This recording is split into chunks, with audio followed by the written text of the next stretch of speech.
Hindi ako naniniwala. Malalaman ko din ang totoo. At kapag nangyari yon, ako mismo ang kakatay sa iyo. Patunayan mo muna, Kapitan. Mali naman yung puro katamang hinala. Patahimikin mo na ako, Kapitan. Hindi kita susundin. Akin ang katawan na to. Tigilan mo na ako. Pagkatapos dudukutin ko naman ang mga mata mo. Saka kita babalatan ng buhay.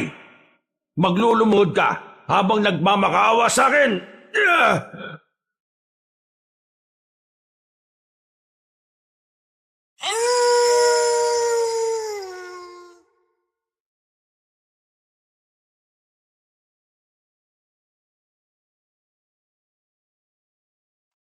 Ang pagkakaroon ng mataas na kaalaman sa pandama ay hindi palaging biyaya sa mga tulad ko. Totoong nakakaubos at minsan, hihilingin mo na lang na sana ay mawala ka na lang din ng pakialam na gaya ng iba.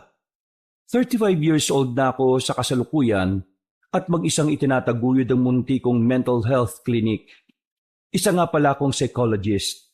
Pero dahil galing ako sa lahi ng mga albularyo, naisalin din sa akin ang kaalaman ni Itay sa makalumang panggagamot. Sisimulan ko ang kwento, Kabanong, nang mapagdesisyonan naming hanapin ni Itay ang inay ko na bigla na lang daw nawala ilang araw lang matapos akong ipanganak. Dinala kami ng desisyon namin yon sa lugar na babago ng tuluyan sa buhay namin. Itago niyo na lang ako sa alias Ranilo. Kabanong, mga kabangers at mga kayanggaw, ito ang aking kwento.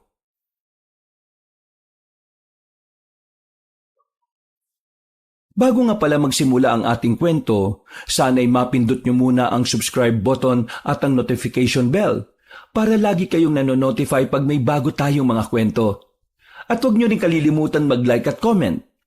Napakalaking tulong po ito sa ating channel para mas makapagatid pa kami sa inyo ng mga magaganda at mga nakakapangilabot na mga kwento. At ngayon, sa ating pagpapatuloy.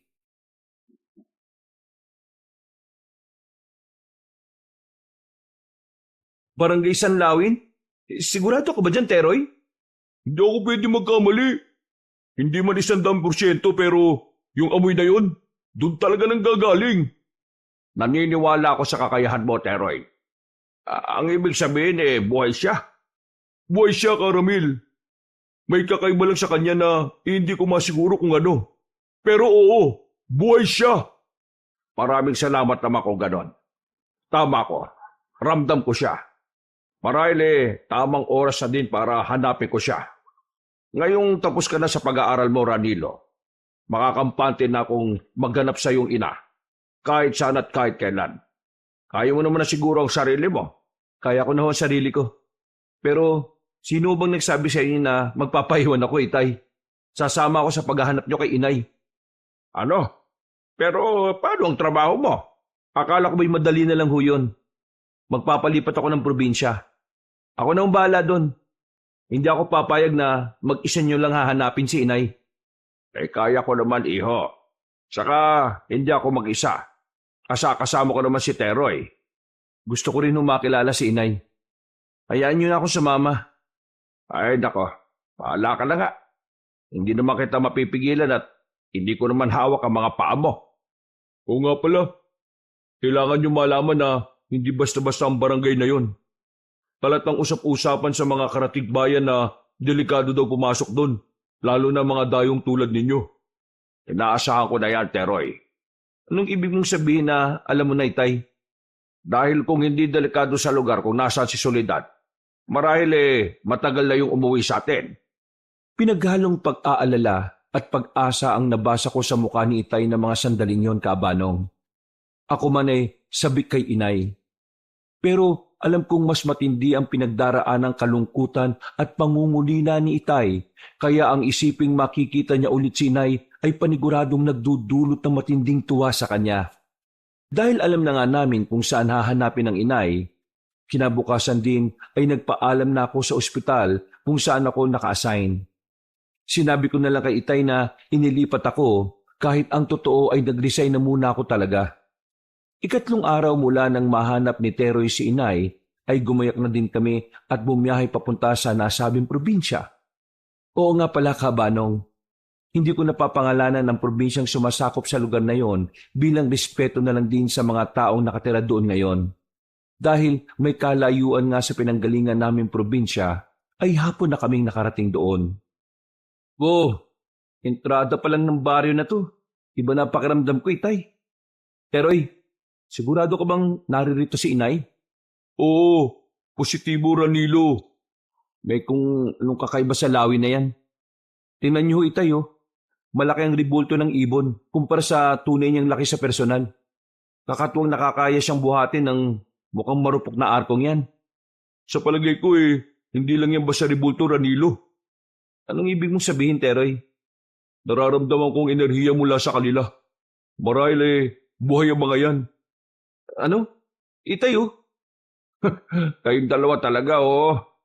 Gustong-gusto niyong tinatakot ang mga sarili ninyo, ano? Mabuti pa tela kayo. Gagabihin na tayo Kailangan pa nating maganap ng matutuluyan. Tay, sigurado na ho ba talaga kayo dito?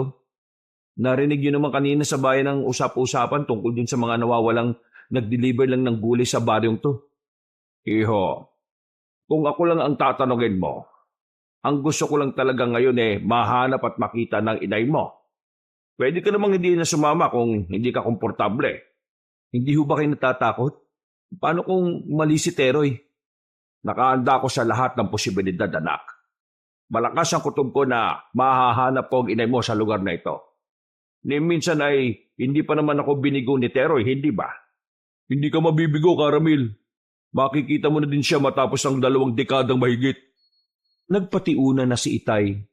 Agad naman sinundan yun ni Teroy. Ako naman ng mga sandaling yon ay atubili kung susunod ba o hindi. Ang bigat kasi talaga ng enerhiyang nasasagap ko. Kinailangan ko pang lakasan ang loob ko para lang humakbang at tuluyang lagpasan ng malaking arko. Pagpasok sa baryo ay lalo lang akong nahirapan. Bumigat ang ulo ko at para akong biglang nahilo. Nahirapan akong balansehin ang katawan ko. Ramdam kong gumewang ako at hindi nakaligtas yun kay Itay. Oh, Ranilo, ayos ka lang ba, ha? Pwede ho bang huminto muna tayo, Tay, sandali? Para kasi ang nasusuka ako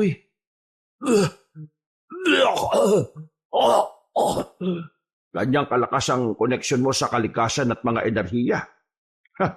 Nakakamangha naman. Hindi ka lang magiging mahusay na albularyo. Malakas din ang intuition mo.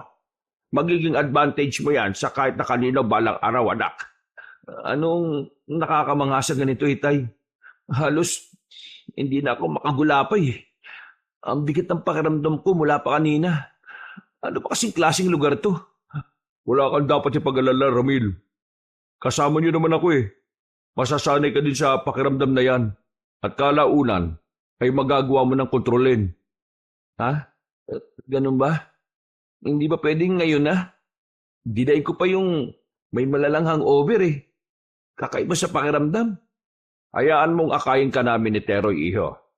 Gustuin ko mang hayaan ka lang magpahinga, pero kailangan na nating lumarga. Sa tansya ko ilang minuto na lang at lulubog na ang araw. Wala pa tayong matutuluyan. Ako nang bahala kay Ranilo.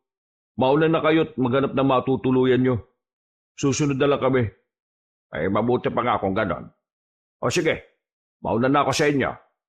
Tay, mag-iingat po kayo Huwag mo kong alalahanin. Kaya kong sarili ko.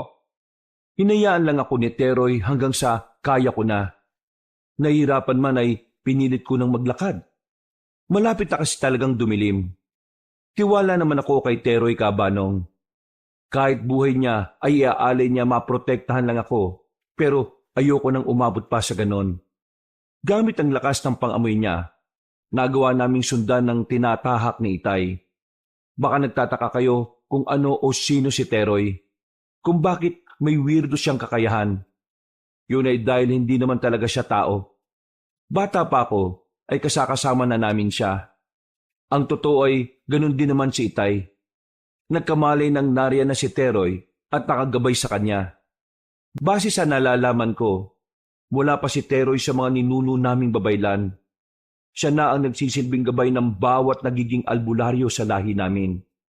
Para naman protektahan ang pagkatao niya, kada henerasyon ay nagpapalit siya ng itsura. Pero ang totoo niyang anyo ay isa talaga siyang itim na ibon. Anong sabi mo, Teroy? Puro aswang ang nakatira dito? Bakit ngayon mo lang sinabi? Ang totoo ayaw nang ipalam sa iyo ni Caramel ang katotohanan yan. Ayaw niyang mag-alala ka noon kung saan kami pupunta. Pero dahil kasama ka naman, sa tingin ko dapat mo na ding malaman para handa ka. Kaya ba ganito ang nararamdaman ko? At kaya ba nagmamadaling makahanap si Itay ng matutuluyan natin? Oo, ganun na nga. Pero kung lungga nga to ng mga aswang, paano makakahanap si Itay ng ligtas na matutuluyan natin? Saka, paano kung mapahamak siya, Teroy? Nag-isa lang siya, hindi mo na siya dapat alalahanin. Mahusay na tagatugis ng aswang si Caramel. Saka, hindi naman lahat ng naririto ay aswang. Mas marami lang ang aswang pero may mga tao pa din naman. Ano? Lalo akong naguguluhan na. Paano magsasama ang mga tao at aswang sa isang baryo? Teka, ang ibig mo bang sabihin, mabubuting aswang ang naririto? At ang inay, aswang din kaya siya? Malalaman mo ang kasagutan sa lahat ng tanong mo kapag tumagal na tayo dito. Hindi ko pa rin alam ang sagot sa mga yan Kahit ako, namamangha at naguguluhan. Teka, nandito si Caramel. Talaga? Saan banda? Diyan sa kanan o kaliwa? Dito sa kanan. Halika. Sige. Oo nga. Ayun ang sapatos niya sa labas ng bahay. Si Teroy na ang kumatok sa pintuang gawa sa kawayan, Kabanong. Agad namang yung bumukas at doon nga ay isang dalaga ang sumalubong sa amin. Hindi ko masasabi kung anong reaksyon ang nasa mukha niya nang makita kami. Pinaglipat-lipat niya lang ang tingin sa amin pero hindi nagsasalita o nagtatanong man lang. Masasabi kong kasing lamig ng yelo ang enerhiya niya. Nang banggitin ni Teroy na kasama kami ni Itay, sakalang walang pagdadalawang isip na binuksan ito ng malaki ang pintuan. Kasamaan daw sila ng matatandang lalaki, ina. Ganun ba? Ay sige, papasukin mo sila. Tuloy daw kayo. Naroon na matandang lalaki, Ramil ang pangalan ng tatay ko. Maraming salamat sa pagpapatuloy. Ranilo, yung matandang babae, siya yun. Ha? Siya si Soledad. Ano? Siya ang... Kilala mo si ina? Oo, Binibini. Siya ay walang iba, kundi ang ina. Dito na muna tayo pansamantalang manunuluyan, Ranilo. Teroy, magbabayad ako ng upa sa isang bakanting kwarto nila. Nakita ko na kanina, kasya naman tayo doon. Ano na nga ulit yung sinasabi mo, mataba at maitim na binata? Huh? Mataba at maitim na binata? Iha, pasensya ka na ha. Nahilo lang sa biyahe ang mga yan kaya mukhang wala sa wisyo. Wala naman silang ibang gustong sabihin. Lalong hindi namin kilala si Soledad. Tay? Atena, makapagpahinga na tayo. Soledad, maraming salamat ulit sa pagpapatuloy mo sa amin ha. Malaking tulong ito sa pagsisimula namin ng bagong buhay dito. Hayaan mo, sa oras na makabili ako ng lote na tatayuan ng bahay, makakalipat naman kami kagad. Ano ka ba naman? Hindi naman kayo titira ng libre dito. Wala kang dapat ipagpasalamat. Ang totoo niyan ako ang dapat magpasalamat sa inyo. Makakatulong sa aming mag-inang ibabayad ninyo. Ay, ganun ba? Oo nga pala. Ito ang paunang bayad. Ang bilis mo naman. Hindi ka pa nga sigurado kung magugustuhan yung tumira sa baryong ito Sigurado kung tatagal ako dito, Soledad. Siya, ikaw ang bahala. Paano? Magluluto na muna kami. Sumabay na kayo sa hapunan namin mamaya, ha? Sige. Maraming salamat. Litong-lito ko sa mga nangyayari ng sandaling yung, Kabanong. Kung siya nga ang nanay ko, hindi ganong klase ng senaryo ang inaasahan ko sa unang beses na makakaharap ko siya. Mas emosyonal at makabagbag damdamin ang makikita ko. Aaminin kong kahit pinalaki ako ni Itay ng busog sa pagmamahal, may parte pa rin ng puso ko ang hindi nagawang punan yon. At yon ay ang kasabikan sa yakap ng isang ina. Kung ano nga ba ang pakiramdam na mayakap niya? Nang tingnan ko si Itay, ay nabasa ko ang lungkot sa mga mata niya. Magkakahalo ang emosyong nakikita ko doon, pero may isang mas nangingibabaw. Ang tingin ng pagbabanta. Hindi nagbabanta sa masamang paraan, kundi para bigyan kami ng senyales at pigilan kami ni Teroy na magtanong o magsalita pa. Dahil doon ay isa lang ang nasiguro ko. May pinagtatakpan siya. O mas maiging sabihin na may pinoprotektahan. Lahat ng yon ay nasagot naman nang nakapasok na kami sa magiging kwarto namin. Kaya pala ka ako, parang may kakaiba sa kanya. Ano kayang dahilan at nakalimutan niya na kayo? Ha, Karamil? Hindi ko pa rin alam, Teroy. Kung hindi ako nagkakamali sa tansya ko halos kaedad ko lang yung babaeng yun, Tay. Anong ibig sabihin nun? Ranilo, isa lang ang nasisiguro ko. Hindi ako magagawang pagtaksila ng iyong ina. Yung pagkawala niya ng alaala, yun pa lang kaduda-duda na. Itay, paano naman kayo nakasisiguro na nalimutan niya na kayo? Paano kung nagpapanggap lang siya para pagtakpan ng naging kasalanan niya? Ranilo, kung may nakakilala man sa inay mo, ako yon. At sinasabi ko sa iyo ngayon na hindi siya ganong klase ng babae.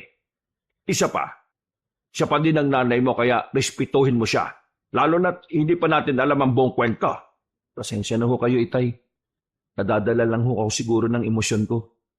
Nababahala ako matapos kong malaman kung gaano kadelikado ang sinuong natin para lang mahanap siya. Pagkatapos, ganito pa ang dadatnan natin. Ay, Teroy, ikaw talaga Wala nang maililihim sa iyo wala akong dapat na paglihiman sa inyo ni Ranilo. Parehas niyo akong gabay. O na. Wala na akong sinabi. Huwag na ho kayong magalit kay Teroy, Itay. Malaking tulong sa akin na sinabi niya ang kakaharapin natin sa baryong ito. Hindi naman ako galit, iho. Ang sa akin lang ayoko nang mag-alala ka ng gusto. Saka, nauunawaan ko din kung saan ka nang gagaling. Ang payo ko lang, huwag mong hayaang talunin ka ng damdamin mo. Sa lugar na to, kailangan mas matalas ang isip mo para patuloy tayong mabuhay. Naiintindihan mo naman siguro ako. Yang payo niyong yan ang hindi ko makakalimutan.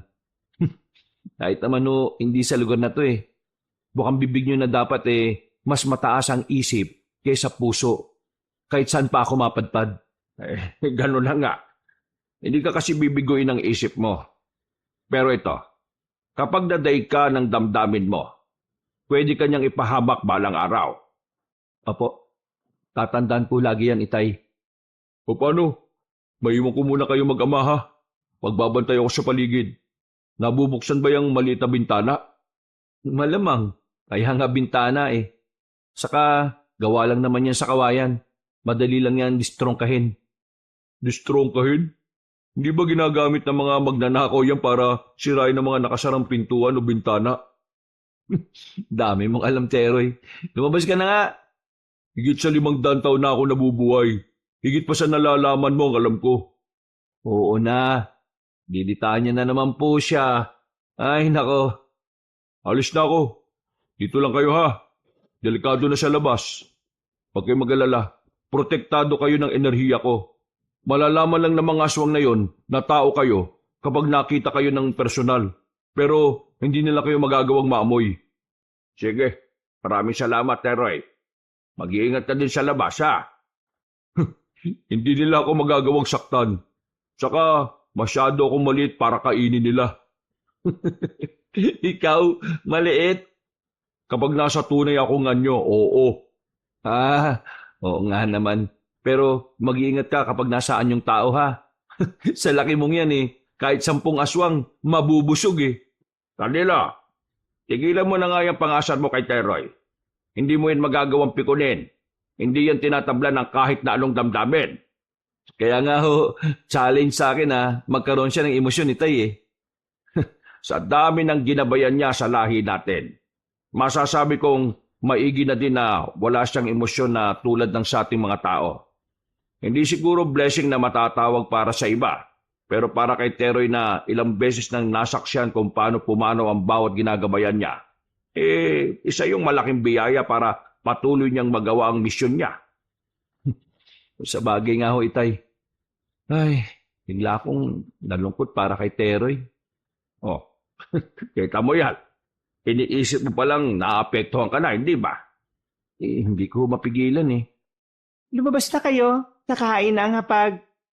Ay, Miss, hindi ka ba marunong kumatok? Bakit ako kakatok? Bahay namin to. Ba't Radilo. Sige. Lalabas na din kami, Iha. Maraming salamat. Mayumi ang pangalan ko, hindi Iha. nagbibiro ka ba, Miss? Teka, yung mukha mo, Hindi ka ba pakisabi kay Soledad? Susunod na kami, Mayumi. Okay. Oo nga pala. Nasaan yung lalaki na matabang maitim? lumabas. Saan siya dumaan? Dito sa bintana, ang ibig kong sabihin, sa pintuan nyo, baka hindi mo lang napansin. Imposible yon.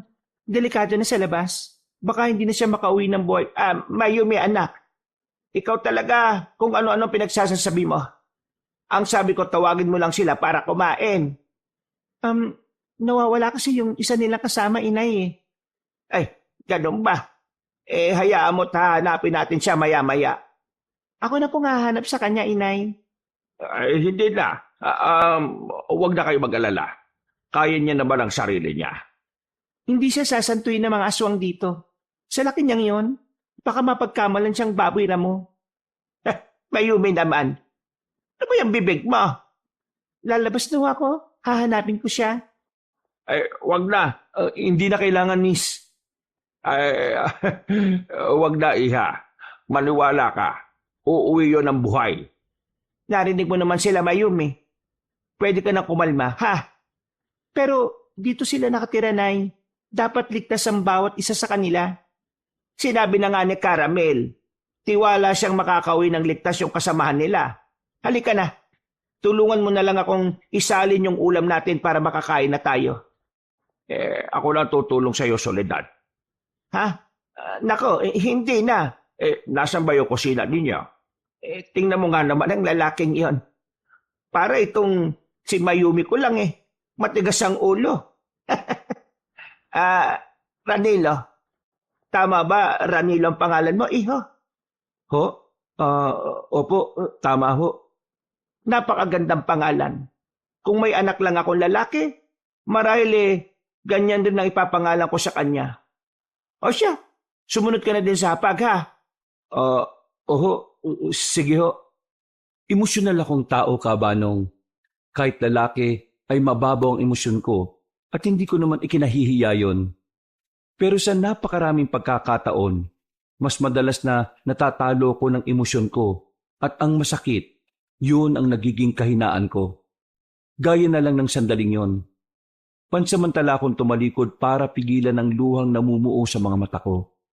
Sa iba siguro, parang wala lang na marinig ang mga huling katagang sinabi ni inay. Pero para sa akin na matagal nang nangungulila at ang mabigyan ng pagkakataon na makaharap siya, ay hindi naman ako makilala. Aaminin kong naapektuhan talaga ako.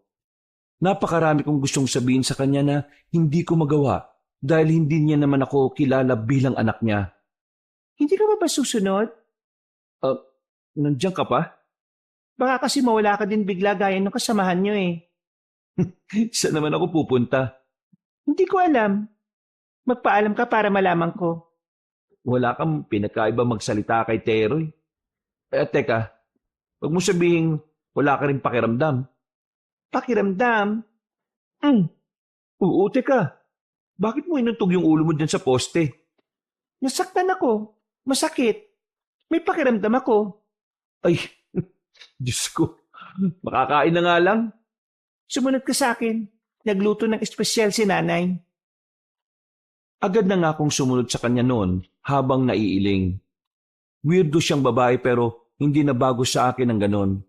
Nang dahil halos ganon din ang kilos at pananalita ni Teroy.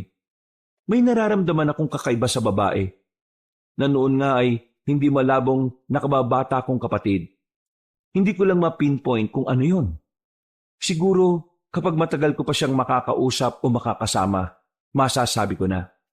Sapag ay inabutan ko pang nagtatawanan sina itay at inay. Parang may kung anong kumurot sa puso ko. Kung hindi ko lang nalaman ang kalagayan ng sarili kong ina, iisipin ko na masaya silang nagmamahalang dalawa. Kita sa mga mata nila ang kakaibang kislap at genuine ang tawanan na para bang matagal na silang magkasama. Ina, bakit ganyan ka tumawa? Mayumi, anak. Ang ibig sabihin ng ganitong tawa labis na kasiyahan. Labis na kasiyahan? Masayang-masaya ho kayo? Bakit? Eto kasing si Caramel Alam na alam kung paano ako patatawanin. Nananakit na ngayon panga ko kakatawa sa biro niya Sumakit ang panga niyo pero masaya pa din kayo? Ganun talaga kapag hindi mo napipigilan ang pagtawa mo. Masakit sa panga. Halika dito.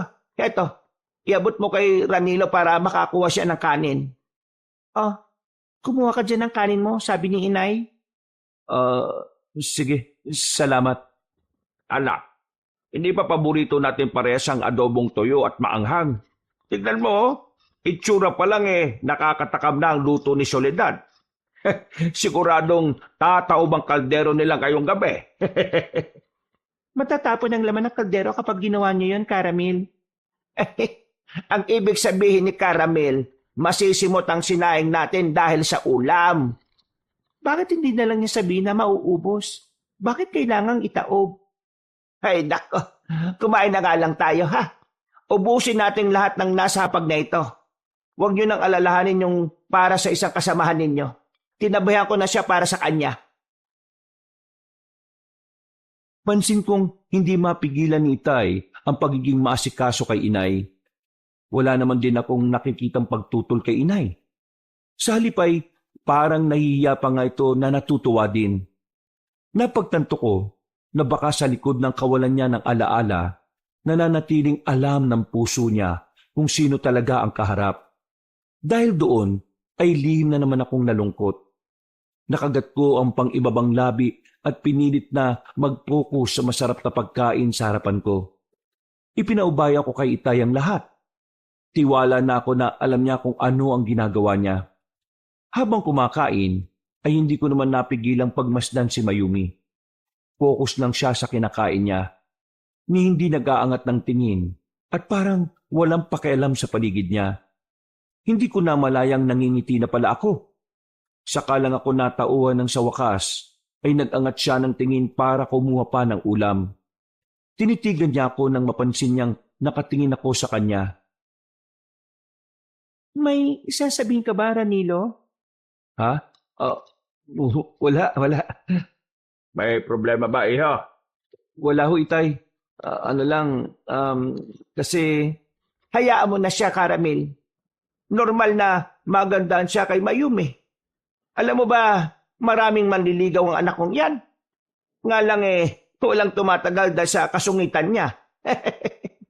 Ay nako, nagkakamali ho kayo. Hindi ho pwede. Hindi pwede. Bakit naman? Pinagbabawalan ka pa din ba nitong tatay mo na magnobya o manligaw man lang?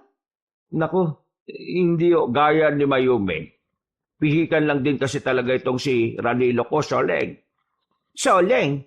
Teka, parang pamilyar sa akin ang palayaw na yan. Sino nga bang tumatawag sa akin ng ganyan? Hindi ko maalala Aray ko, ang sakit ng ulo ko. Ina, ano ba ginagawa nyo? Sinabi ko na sa inyo na hindi makakatulong na pinipilit nyong mag-isip Teka, kukuha ko ng gamot ninyo. Ano bang nangyayari sa'yo? Ayos ka lang ba, ha? Ayos lang ako.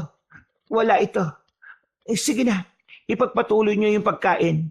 Mamaya-maya lang mawawala na din ito. Sigurado ka ba? Oo, ayos lang ako. Huwag ka na mag-alala. nung ko mas napatunayang nawalan nga talaga marahil ng alaala si inay. Ganon kasi ang natural na reaksyon ng katawan kapag pinipilit makaalala ng isang taong dumadaan sa kaparehong kalagayan. Hindi nagtagal si Mayumi Bumalik na din bit-bit ang parang shot glass. May laman yung likido na ininom ni inay. Bagamat alam kong nag-aalala, wala pa din ako makitang emosyon sa mukha ni Mayumi. Pino ang mga kilos niya at walang pagmamadali, na parabang kalkulado niya ang mga dapat niyang gawin. Sandaling nangunot ang noo ko. Pinagmasdan ko siya. Bumalik siya sa harap ng hapagkainan at kumain na parang walang nangyari. Anong ibig mong sabihin? May sakit din si Mayumi? Tay, inaan niyo lang mo yung boses niyo. Baka marinig nila tayo. Hindi ba? Doktor ka naman talaga. Wala namang masama kung nakikita mo nga talagang may problema sa kanya. Baka matulungan mo pa siya. Masyadong mabigat ang nakikita kong posibleng kondisyon niya, itay. Ano ba kasi yon ha? Ganun ba talaga kabigat para hindi ipaalam sa kanila? Oo eh. Kailangan ko pa siyang masuri ng gusto bago ko masabi kung tama ang hinala ko. Ay, ganun ba? Matatagalan naman tayo dito eh. Kung gusto mo, habang nag-a-adjust tayo sa lugar na to, gamitin mo din yung pagkakataong yun para kilalanin pa si Mayumi. Tay, kung hindi niyo ho mamasamain, hanggang kailan ho ba niyo planong manatili dito? Ay, ako, hindi ko pa alam anak.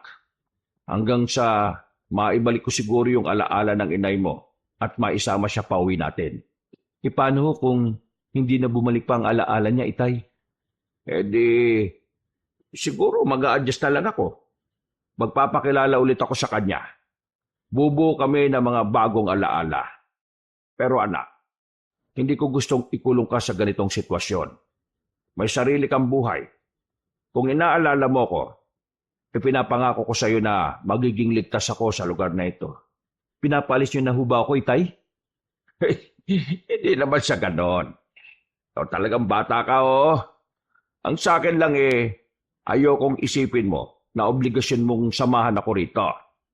Pwede mong harapin ang sarili mong buhay kahit kailan mo gustuhin. Alam ko naman po yun. Desisyon kong samahan kayo at hindi po ako aalis. Huwag kayong mag-alala, itay. Kapag hindi ko na kaya, magpapaalam naman ako. Kinabig ako ni Itay Kabanong. Inakbayan at may kalakasang tinapik ang balikat ko. Hindi niya man sabihin, nababasa ko sa mga mata niya ang pasasalamat. Sa likod ng isip ko, wala kong ibang gagawin kung hindi ang samahan siya at suportahan.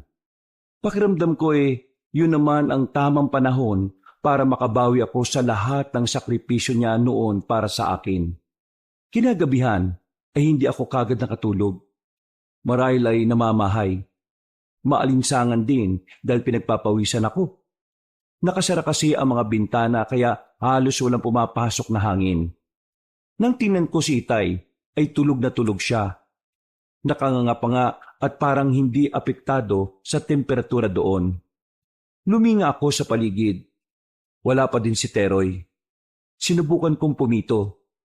Isa yun sa paraan ng tawagan namin ni Teroy. Narinig ko naman ang sagot niya sa hindi kalayuan.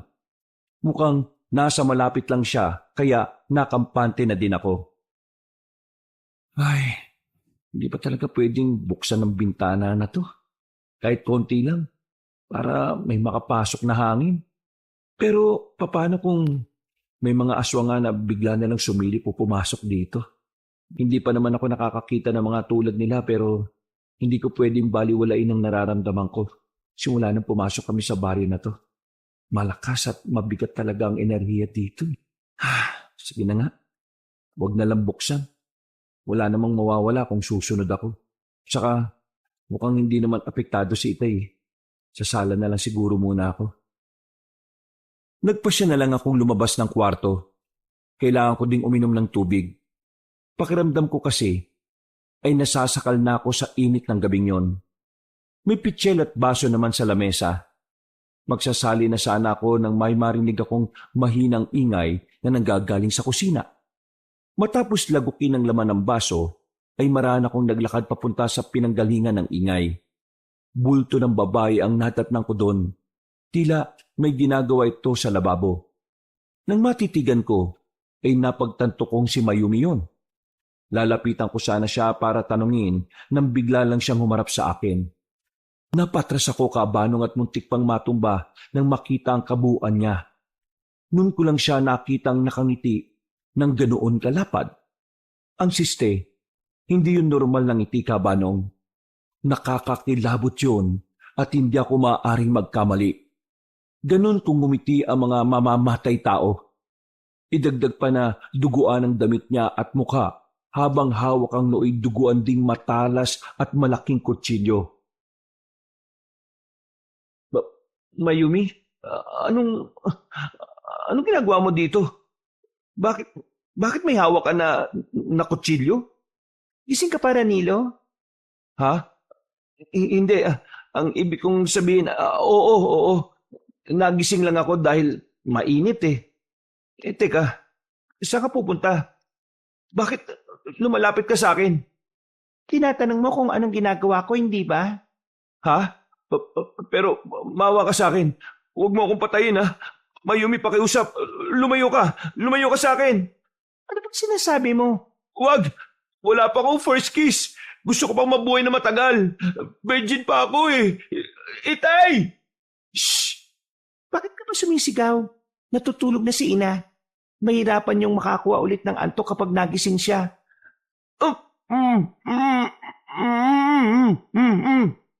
Sinabi ko lang tumigil ka eh. Ano ba? Mayumi, anak. May naririnig akong ingay. Ano ba yon? Oh, anong ginagawa niyo dyan? Inay! Papatayin niya ako! Inay baka mo? Tinawag mo kong inay, iho? Ho? Ang ibig kong sabihin, Aling Solidad. Natakot ka ba nitong si Mayumi, ha? Ay, nako, pasensya ka na. Hindi yata kita nabalaan kanina. Tuwing ganitong araw at oras kasi siya nakakatay ng kambing na pang-stock namin sa pangbenta namin sa bayan. Kambing? Kambing ho ang kinakatay niya, Aling Solidad? Oo, ganun nga. Mahusay kasi siya sa gawain yan, iho. Bakit ka nga pala gising pa? Nauhaw lang po ako. Pasensya na ho kung naging maingay ako. Akala ko kasi... Mukhang takot na takot ka nga eh. Ayan at namumutla ka pa. Halika nga rito. Sigurado kung mapapakalma ka ng yakap. Ho? Tuluyan akong nilapitan ni inay at niyakap.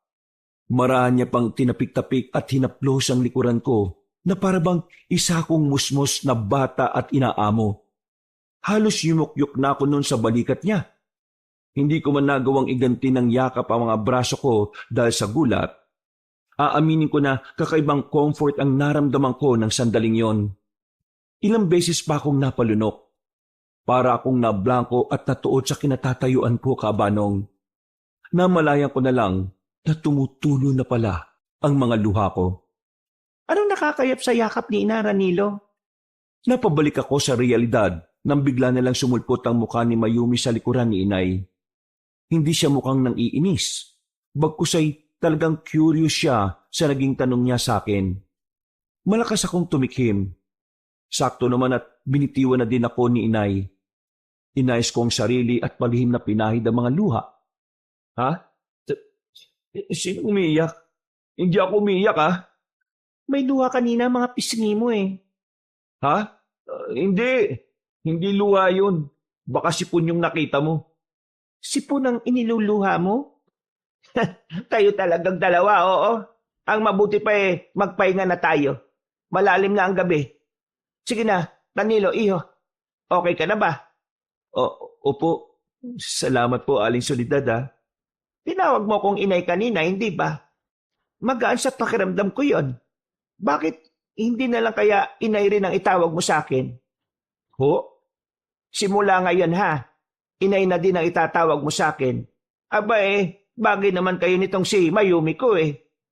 Magpahinga na ho kayo, ina. Hindi kayo pwede magpuyat. Oo, ana. Alam mo namang hirap ako makahanap ng antok, hindi ba? Yung mga laman loob nga pala at dugo ha, naitabi mo ba? Oo, isasalin ko na lang sa lalagyan ng mga yon. Nakaharap kasi kanina pa si Ranilo sa cabinet eh, kaya hindi ko makuha yung mga baunan. Ay siya, tapusin mo na yan at magpahinga ka na rin ha. Nang tingnan ko kung saan niya kinuha ang mga baunan, doon yun sa kinatatayuan ko kanina. Nahiya akong nagyuko ng ulo. Ang akala ko pa naman ay aatakihin niya ako, kaya siya lumalapit. Nakagat ko ang pang-ibabang labi. May nalasan ako doon. Lasang kalawang. Saka ko lang naalala na yung madugo nga palang kamay ni Mayumi ang ipinangtakip niya kanina sa bibig ko. Halos masuka-suka ako noon, pero hindi ko na lang ipinahalata sa kanila. Nang pabalik na ako sa kwarto namin ni Itay, ay binasa ko ang ibabang bahagi ng suot kong damit, saka yun ipinunas sa buo kong mukha. Kinabukasan, Sino ba yung kumakatok at kulang na lang sirain yung pinto? Ranilo anak, buksan mo nga. Nagsasalin ako ng tubig na mainit Ako na Ramil, dito lang kayo ha. Soledad, ilang beses ba akong kakatok bago ka magbukas ng pintuan, ha? Ay, Kapitan, ano magandang balita at napatpat ka sa pamamahay ko? Magandang balita. Ano itong naririnig ko na nagpatuloy ka daw ng dayo rito? Dayo, kanino mo naman narinig ang balitang yan? Madalas ka kasing maniwala sa mga sabi-sabi. Huwag mo nga akong pinaglololoko, Soledad. Hindi ba isa sa maigpit kong bili na kapag may dayo, diretso sa barangay, sa opisina ko? Tanga ka ba at hindi mo naintindihan yon, ha? Leng, may problema ba? Karamil, wala ito. Doon na lang kayo sa loob at ako nang bahala rito. Ikaw pala yon. Balita ko may kasama ka pang dalawa. Nasaan sila? Pasensya na pero sino ka nga? Hindi mo ko kilala. Sa lahat ng naririto sa barong ito, ikaw lang ang hindi nakakakilala sa akin, Hunghang. Pasensya ka na ha. Gaya nga ng nasabi mo kanina bago lang kami rito. Tama. Kapatid ko siya na galing pa sa malayong probinsya. Kasama niya ang dalawa kong pamangkin. Naninibago lang sila dito pero hindi sila dayuhan. Dito na kami pinanganak at lumaki. Sila ang isinama ni Itay sa probinsya niya kaya ngayon lang kami nagkita-kita. Kahit na, dapat dinala mo pa din sila sa barangay. Wala ka na ba talagang respeto sa akin, ha, Soledad? Baka nakakalimutan mo. Utang mo ang buhay niyo sa akin ng anak-anakan mo. Hindi ka lang kasi makapaghintay, Kapitan Gabing-gabi na sila dumating kahapon. Ngayong umaga ko na sana sila dadalhin doon para ipakilala sa iyo. Ang kaso mas mabilis pa yung mga mata at alaga mo sa utak mo kaya ayan. Ikaw patuloy ang sumadya sa akin dito. Mag-aalmusal pa lang sana kami. Gusto mo bang sumabay na kumain sa amin? Pweh, hindi bale na lang. Siguraduhin mo lang na dadalhin mo sila sa barangay mamaya, ha? Doon ko sila kikilatisin. saka palang umalis ang may edad na lalaki, Kabanong. Matalim ito kung tumingin.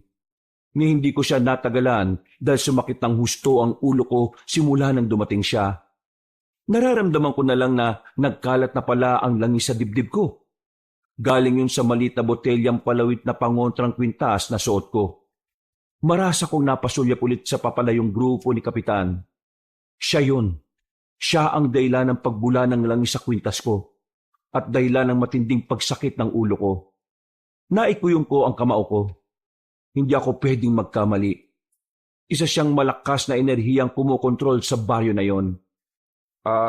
Soleng, kung hindi mo mamasamain, narinig ko kasi kanina na tinawag ni Kapitan na anak-anakan mo si Mayumi. Anong ibig sabihin nun? Hindi mo ba tunay na anak si Mayumi? Sandaling katahimikan ang namagitan sa amin ng umagang yon, Kabanong. Hindi kumibo si Inay. Tila tinatansya kung sasagutin ba si Itay o hindi. Bigla kong kinabahan. Hindi kasi dapat itinanong ni Itay ang bagay na yon. Pero hindi ko naman siya masisisi. Kung para kay Inay, wala siyang obligasyon na magpaliwanag sa amin, para sa amin na nakakaalam ng totoo, kailangan naming malaman ng dahilan kung bakit bigla na lang siyang nawala matapos niya akong ipinanganak. Bukod doon, kahit ako ay curious din kung kapatid ko nga ba talaga si Mayumi. Hindi mo namang kailangang sagutin kung hindi ka komportable, ha? Nagtataka lang ako Natanong mo na lang din naman. Mabuti pang ang malaman nyo na din. Huwag kayo mag-alala. Maski si Mayumi, alam ang buong katotohanan sa pagkatao niya. Tama ang narinig nyo kanina. Anak-anakan ko lamang si Mayumi. Siya ang nagbigay ng dahilan sa akin para magpatuloy akong mamuhay nung mga panahong hindi ko kilala maski ang sarili ko. Kahit ganyan siya, kumpiyansa akong napalaki ko siya na alam ang tama at mali. Mabuting tao si Mayumi. Nasabi ko na nga ba eh. Hindi mo magagawa. Itay! Huwag ka mag-alala. Simula ngayong nandito na ako, tutulungan kita. Ha? Sabihin mo lang ang kailangan mo at gagawin ko ang lahat para matulungan ka. Ano bang sinasabi mo, Caramel? Ang mabuti pa practicein mo ang sinabi ko kanina. Magkapatid tayo na nagkahiwalay. Oo na. Alam ko na yan. Siya nga pala, bago tayo pumunta sa barangay, may kailangan muna akong gawin, ha? Ano naman yan? Teka, bakit ka kumuha ng kutsilyo, Soleng? Bakit mo ihiwain ang kamay mo? Teka, wag! Inay!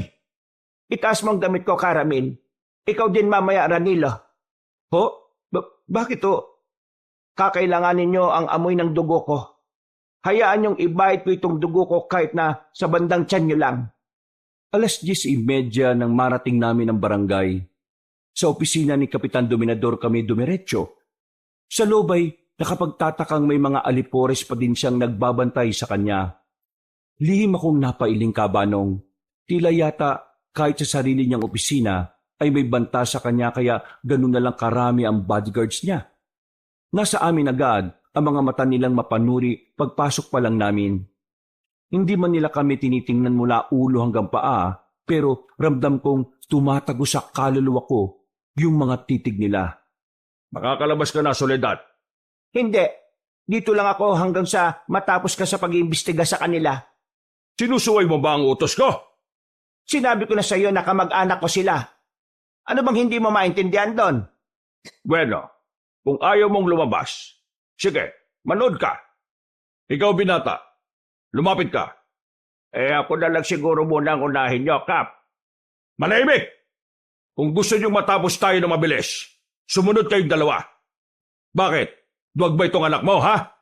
Kalalaking tao ang bilis manginig ng tuhod. Tay, okay lang ho ako. Alam kong nag-aalala lang kasi si Itay para sa akin. Kaya para pakalmahin, ay tinanguan ko siya at bahagyang nginitian. Buo ang loob ko nang lumapit ako sa lamesa ni Kapitan Dominador. Sinabi naman ni Inay na aamuin lang nila kami ni Itay. Ganun pa man, hindi pa rin ako ganun katiwala. Nang makalapit, ay hiningi niya ang kamay ko. Ang akala ko ay aamuin niya lang yun, pero bigla niya na lang inilabas ang isang maliit at matalas na kutsilyo. Saka walang pag-aalinlangan niyang hiniwa ang palad ko. Hindi na ako nakapag-react sa sobrang gulat. Napatiimbagang na lang ako habang pinapanood ang pagtulo na masaganang dugo mula doon. Huli ko na din naramdaman ang matinding kirot. Panabayan na napasigaw si Itay at Inay nang makita ang ginawa ni Kapitan. Tangka pa sana silang lalapit sa akin nang bigla na lang humarang ang mga alipores ni Kapitan. Nakandang sumalakay sa isang utos lang ng amo nila. Kapitan, hindi mo kailangang gawin yan. Ang sabi mo... Oh, ano bang akala mo sa akin, Soledad? Tanga! Amoy na amoy ko ang dugo mo pagpasok niyo pa lang. Akala ko ba matalino ka? Sa palagay mo, pareho lang ang dugo mo sa dugo ng mga taong to? Ha! Alam kong sinusubukan mo kong isahan, pero hangal ka para isiping mauutakan mo ang tulad ko. Kapitan! Solay, hayaan mo siya sa gusto niyang gawin. Siya din naman ang mapapaya sa ginagawa niya. Ha? Anong... Magtiwala ka sa akin. Ito ang amoy ng dugo na namiss ko. Pero nakakagulat. Talagang ang taglay mo ang dugo ni Soledad. Nakakatakam. Ha? Huwag mong dilaan ang kamay ko, uy. Nagawa mo ng gusto mo, ha? Mabilis ka, bata. Gusto ko yan. Ngayon, ikaw naman lalaki. Halika. Siguro naman hindi ka duwag na tulad ng anak mo. Isa lang ang kinatatakutan ko, Kapitan. At hindi ikaw yon. Talaga. Mas malakas at mas makapangyarihan ba yan kaysa sa akin? Wala nang mas makapangyarihan pa sa Diyos. Diyos? Walang ya. Ang husay mo palang magbiro, ano? Alam mo ba, sa lugar na ito, ako ang batas. Ako ang Diyos. O siya, lumapit ka na't magsimula ng magdasal sa kinatatakutan mong Diyos. Kapitan, hindi mo kailangan tong gawin. Paalisin ko sila kung yan ang gusto mo. Uli na ang lahat, Soledad. Bakit? Sino bang lalaking to? At mukhang takot na takot ka, ha? Hindi nagsisinungaling si Soledad, Kapitan. Gaya ng sabi niya, magkamag-anak kami. Magtiwala lang ho tayo kay Itay, Inay. Gustuhin ko man. Hindi ko magawang kumalma, Nilo. Patingin nga ng sugat mo. Nako, ang lalim. Akin ang kamay mo, tatalian ko. Nanginginig ho ang kamay ko. Ako na lang ho. Pasensya ka na. Masyado kasing... siguro, lalabas na lang muna ako. Ako na hong gagawa niyan, Inay. Mayumi! Sa labas na lang kayo maghintay. O siya, sige. Huwag mo sana silang pababayaan, ha? Mayumi, Iha! What a pleasant surprise!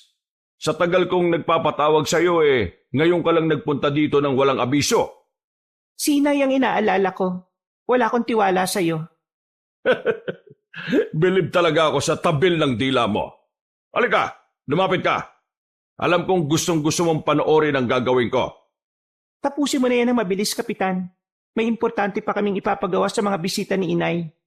Sigurado ka? Sayang naman ang pagkakataong tulad nito.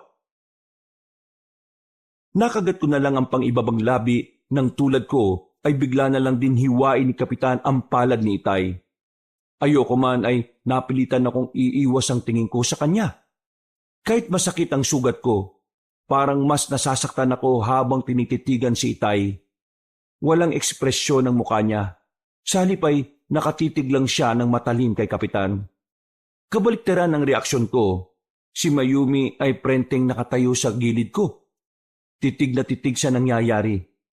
Nangunot ang noo ko nang mapansin ang panlalaki ng mga itim sa mata niya. Hindi ko alam kung may insulto ba ako o ano dahil batid kong ikinatutuwa niya ang nangyayari kay Itay. Saka muling sumagi sa isip ko ang maaaring kondisyon niya. Muling pinatunayan ng senaryong yon ang hinala ko. Hindi ko tuloy mapigilang isipin. Anong klaseng impyerno ba ang lugar na yon? Bukod sa pugad na mga aswang, tila pinamamahayan pa ng isang psychopath. Imposible ito. Hindi maaari. Pwede na ba kami gumawa, Kapitan? Paano ka nagkaroon ng dugo na Soledad, ha? Hindi ba't sinabi na namin sa'yo? Magkapatid kami. Hindi ako naniniwala. Malalaman ko din ang totoo. At kapag nangyari yon, ako mismo ang kakatay sa'yo. Patunayan mo muna, Kapitan. Mali naman yung puro katamang hinala. Ngayong malinaw na ang lahat. Siguro naman hindi mo na kami guguluhin. Nalilimutan mo na ba? Ako ang batas sa lugar na ito. Ano man ang gustuhin ko, gagawin ko at walang sino man ang makakapigil sa akin. Mag-ingat kayo mag-ama, ha? Dahil hindi ko basta pinaniniwala ng mga tulad niyong dayo. Gusto lang naman namin makasama si Soledad. Yun lang ang gusto namin. Wala kaming planong manggulo o makialam sa marumi mong pamamalakad, Kapitan. Umuwi na tayo. Mauna na kami, Kap. Baka maikonsidera mo na yung matagal ko ng offer sa'yo, Mayumi. Puntahan mo lang ako kung kailan mo gustuhin. Pero walang emosyong tumalikod si Mayumi at nagpatiuna ng lumabas sa amin. Sinabayan ko si Itay. Tumutulo pa din noon ng dugo sa sugat niya. Tila hindi niya naman yun iniinda. Nakakuyom lang ang kamay niya. Bago lumabas ng pintuan, ay muli ko pang sinulyapan si Kapitan. Nakita ko pa siyang dinidilaan ng dugo sa kamay niya habang nakangising nakatingin sa amin. Aaminin ko, Kabanong, nakakakilabot ang mga nangyayari sa amin. Sa buong buhay ko, hindi sumagi sa isip ko na mamumuhay ako at makikisama sa mga taong tulad nila. Isa akong doktoro sa pag-iisip. Karamihan sa tulad ko ay hindi naniniwala sa mga nilalang na tulad ng aswang o tao na kumakain ng karne ng kapwa-tao. Pero sa kanila, isa lamang yung kondisyon sa pag-iisip na pwedeng magamot o mapigilan. Pero dahil may gabay kami na tulad ni Teroy, na bagamat hindi naman kumakain ng karne ng tao, batid kung hindi rin siya galing sa mundong ito, na totoo ang tulad nila. Paano nangyari na may dugo kong nananalaytay dyan sa ugat mo, ha, Karamin? Mahalaga pa ba yon? Ang importante ngayon ligtas na kami ni Ranilo. Tama ka, pero hindi ako mapakali. Totoo ba na nakapatid kita? Bakit ka bumubulong sa uleg? Nag-aalala ka ba na baka may makarinig sa atin? Oo, alam kong hindi tayo lulubayan ni Kapitan. Paniguradong may itinanim na siyang mata at tenga niya sa paligid ng bahay. Huwag ka mag-alala. Nagpalagay na ako kay Teroy ng proteksyon natin laban sa kanila. Maririnig nila tayo pero hindi nila yon maiintindihan. Talaga? Nagagawa mong kontrahin ng pandinig ng mga malalakas na utusan ni Dominador? Balang araw, ipagtatapat ko din sa iyo ang lahat, Soleg. Sa ngayon, ang gusto ko lang maging maayos at masaya tayong magkakasama. Okay lang ba din yun sa iyo? Alam mo, hindi ko rin maintindihan kung bakit ang payapa ng puso ko kung kasama ko kayo. Sabihin mo nga sa akin, matagal na ba tayo magkakilala, ha? Kilala mo ba ako? Kamag-anak ba talaga kita? Soleg, huwag mo na munang isipin yon, ha? Pakiusap. Alam ko, nararamdaman ko. Inay, sasakit na naman ang ulo nyo. Itigil nyo na yan. Ang mabuti pa magpahinga na muna kayo. Ako nang mag-aasikaso sa kusina at maghahanda ng pagkain para sa hapunan. Tutulungan na kita, Mayumi. Hindi ba may sugat ka? Oo, pero malayo naman ito sa bituka. Ano bang may tutulong ko sa'yo? Marami. Halika, sumunod ka. Oh, sige. Eto, kunin mo to. Anong gagawin ko dito sa 2 timba? Mag-igip ka ng tubig sa sapa. Punuin mo itong drum para may magamit tayo sa paghuhugas at pagluluto. Ha? Halika, sasamahan muna kita sa sapa para alam mo. At para alam din ng mga taga rito na bisita ka namin kaya hindi ka nila pwedeng basta na lang pakialaman. Kakainin ba nila ako kung hindi nila malalaman? Pwedeng kainin ka nila ng buhay. Pwede ding paglaruan ka muna. Paglaruan? Oo, unti-unti ka nilang babalatan ng buhay. Gustong-gusto nilang iniihaw ang balat at pagkatapos ay ihawi naman ng buo ang biktima nila. Teka, parang natural lang sa'yo yung mga sinasabi mo. Bakit? Hindi ba normal yon? Mabagal lang na klase ng pagpatay at maingat. Pero nakakapatay pa din. Talaga bang ganyan ka, Mayumi? Gusto mo bang pumatay? Oo, pero mali yun sabi ni Inay, kaya hindi ko ginagawa. Pero gusto mong gawin, tama? Kung ako lang ang masusunod, masayang gawin yon. Tama ako sa kondisyon mo, Mayumi. Kung hindi ako nagkakamali, wala ka nang ding emosyon. Nandito na tayo. Dito ka sasalok ng tubig. Gagamitin mo tong malinis na tela. Antayin mong mapuno parehas bago mo iuwi. Okay, sige. Naintindihan ko. Pero, Mayumi, pasensya na sa magiging tanong ko, ha. Ano ba to? Bakit ba ako humihingi ng pasensya sa'yo? Wala ka nga palang emosyon. Nang tingnan ko siya, ay napansin kong nakatitig lang siya sa akin. Parang nagtataka kung bakit bigla ko nalang kinakausap ang sarili ko. Hindi ko na din naituloy ang gusto kong sabihin dahil bukod sa parang napahiya ko, napuno na din ang unang balde. Sino ang lalaking yan, Mayumi? Huwag mong sabing bagong maliligaw mo. Pamangkin siya ni Inay Brando. Kamag-anak mo? Pwede ba? Kung magsisinungaling ka, galingan mo. Bigla na lang silang sumulpot sa baryo natin tapos ipakikilala mong kamag-anak. Totoo ang sinabi ni Mayumi, pre. Ako nga pala si Ranilo. Magpinsan kami. Hindi tayo magkumpare. Siguraduhin mo lang na hindi mo dinidiskartehan si Mayumi, ha? Wala akong pakialam kahit kamag-anak ka pa ni Aling Soledad. Uubusin ko talaga ang dugo mo at wala akong ititira sa'yo. Teka muna. Dugo ba yon? Tama. Dugo nga yun ng tao. Ikaw, sa'yo nang gagaling sa kamay mo. Brando, Ang tagal ko nang hindi nakakatikim ng dugo ng tao. Patikim naman kahit kaunti lang, oh. Anong ginagawa mo? Bakit tumulos bigla yung mga ngipin mo? Hindi. Isa ka ding aswang. Lumayo ka sa akin. Umuwi ka na sa inyo, Brando. Hindi mo pwedeng pakialaman si Ranilo. Kunti lang naman, Mayumi. Huwag kang magdamot. Alam mo kung gaano kami kagutom sa dugo ng tulad niya. Hindi ako nagdadamot. Hindi lang talaga pwede ang taong to. Kaya umalis ka na. Eh paano kung ayaw ko, ha? Umalis ka sa harapan ng duwag na yan. Hoy lalaki, titikim lang naman ako eh. Pagbigyan mo na ako nang matapos na tayo, ha? Hindi ko inaasahan na yung dampot ni Mayumi ng malaking bato sa gilid ng kinatatayuan niya ang walang alinlangan niyang ihahampas sa ulo ng makulit na si Brando. Bumagsak ang lalaki sa lapag na duguan ng ulo at halos tumirik pa ang mga mata. Nanigas ako sa kinatatayuan ko, Kabanong, dahil sa mga nasaksihan. Halos wala akong marinig kung hindi yung malalakas na tibok ng puso ko. Samantalang marahas lang na bumuntong hininga si Mayumi saka pinagpag ang kamay na parang walang nangyari. Bumagsak siya kaagad. Kahit kailan talaga mahina ang lalaking yan. Sayang naman. Hindi pa ako nag-i-enjoy eh. Tara na, Ranilo. Ha? Napatay mo yata siya, Mayumi. Hindi namamatay yan. Halika na, bago pa siya ulit magkamalay. Ha? O sige. Pero babalik ako dito mamaya para mag-igib, tama? Paano kung... Huwag na muna. Bukas na lang. Kayong bang buhatin yung 2 balde? Ha? Oo. Kaya ko na to. Yung dugo sa kamay at damit mo. Meron ka din sa muka. Hindi ka ba maghihilamos muna bago umuwi? Makikita yan ni na inay at titay eh. Tiningnan niya lang ang sarili. Maya-maya pa'y nagtungo na nga siya sa malalim na bahagi ng sapa at naglublob doon. Sandali akong natulala, Kabanong. Manipis lang ang suot niyang damit kaya malinaw kong napansin na wala siyang panloob.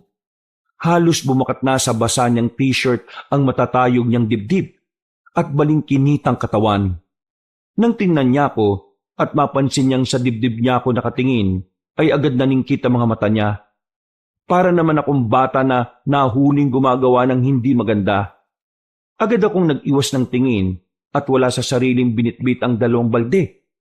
Hindi ko na siya hinintay at nagpatiuna na din ako sa pag-uwi.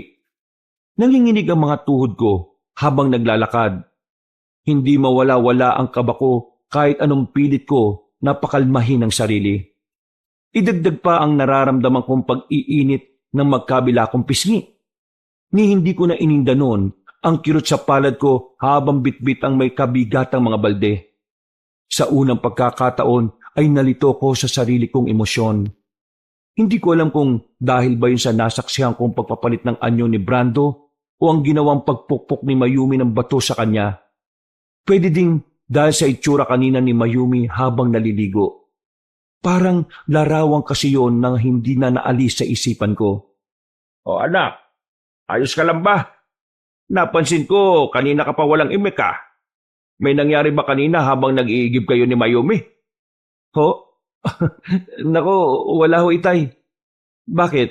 May sinabi ho ba sa inyo si Mayumi? Alam mo anak, hindi ka mahusay maglihim o magsinungaling. May dapat ba akong malaman? Tay, kanina kasi may pinukpok ng bato sa ulo si Mayumi. Pinagtanggol niya lang naman ho ako dun sa lalaking aswang na gustong manakit sa akin. Pero wala ho siyang pakundangan kung manakit eh. Kinatutuwa niya ho yung gawin. Nabanggitin niya ni Soledad sa akin anak. Bata pa daw si Mayumi, ganyan na talaga siya. Masaya siyang nakakapatay ng kung ano-anong hayop. Kinakatay niya at pinaglalaruan. Isa ho siyang psychopath. Delikado hong tulad niya. Delikado kung hindi nagabayan ng tama. Pinalaki siya ng maayos ni Soledad anak.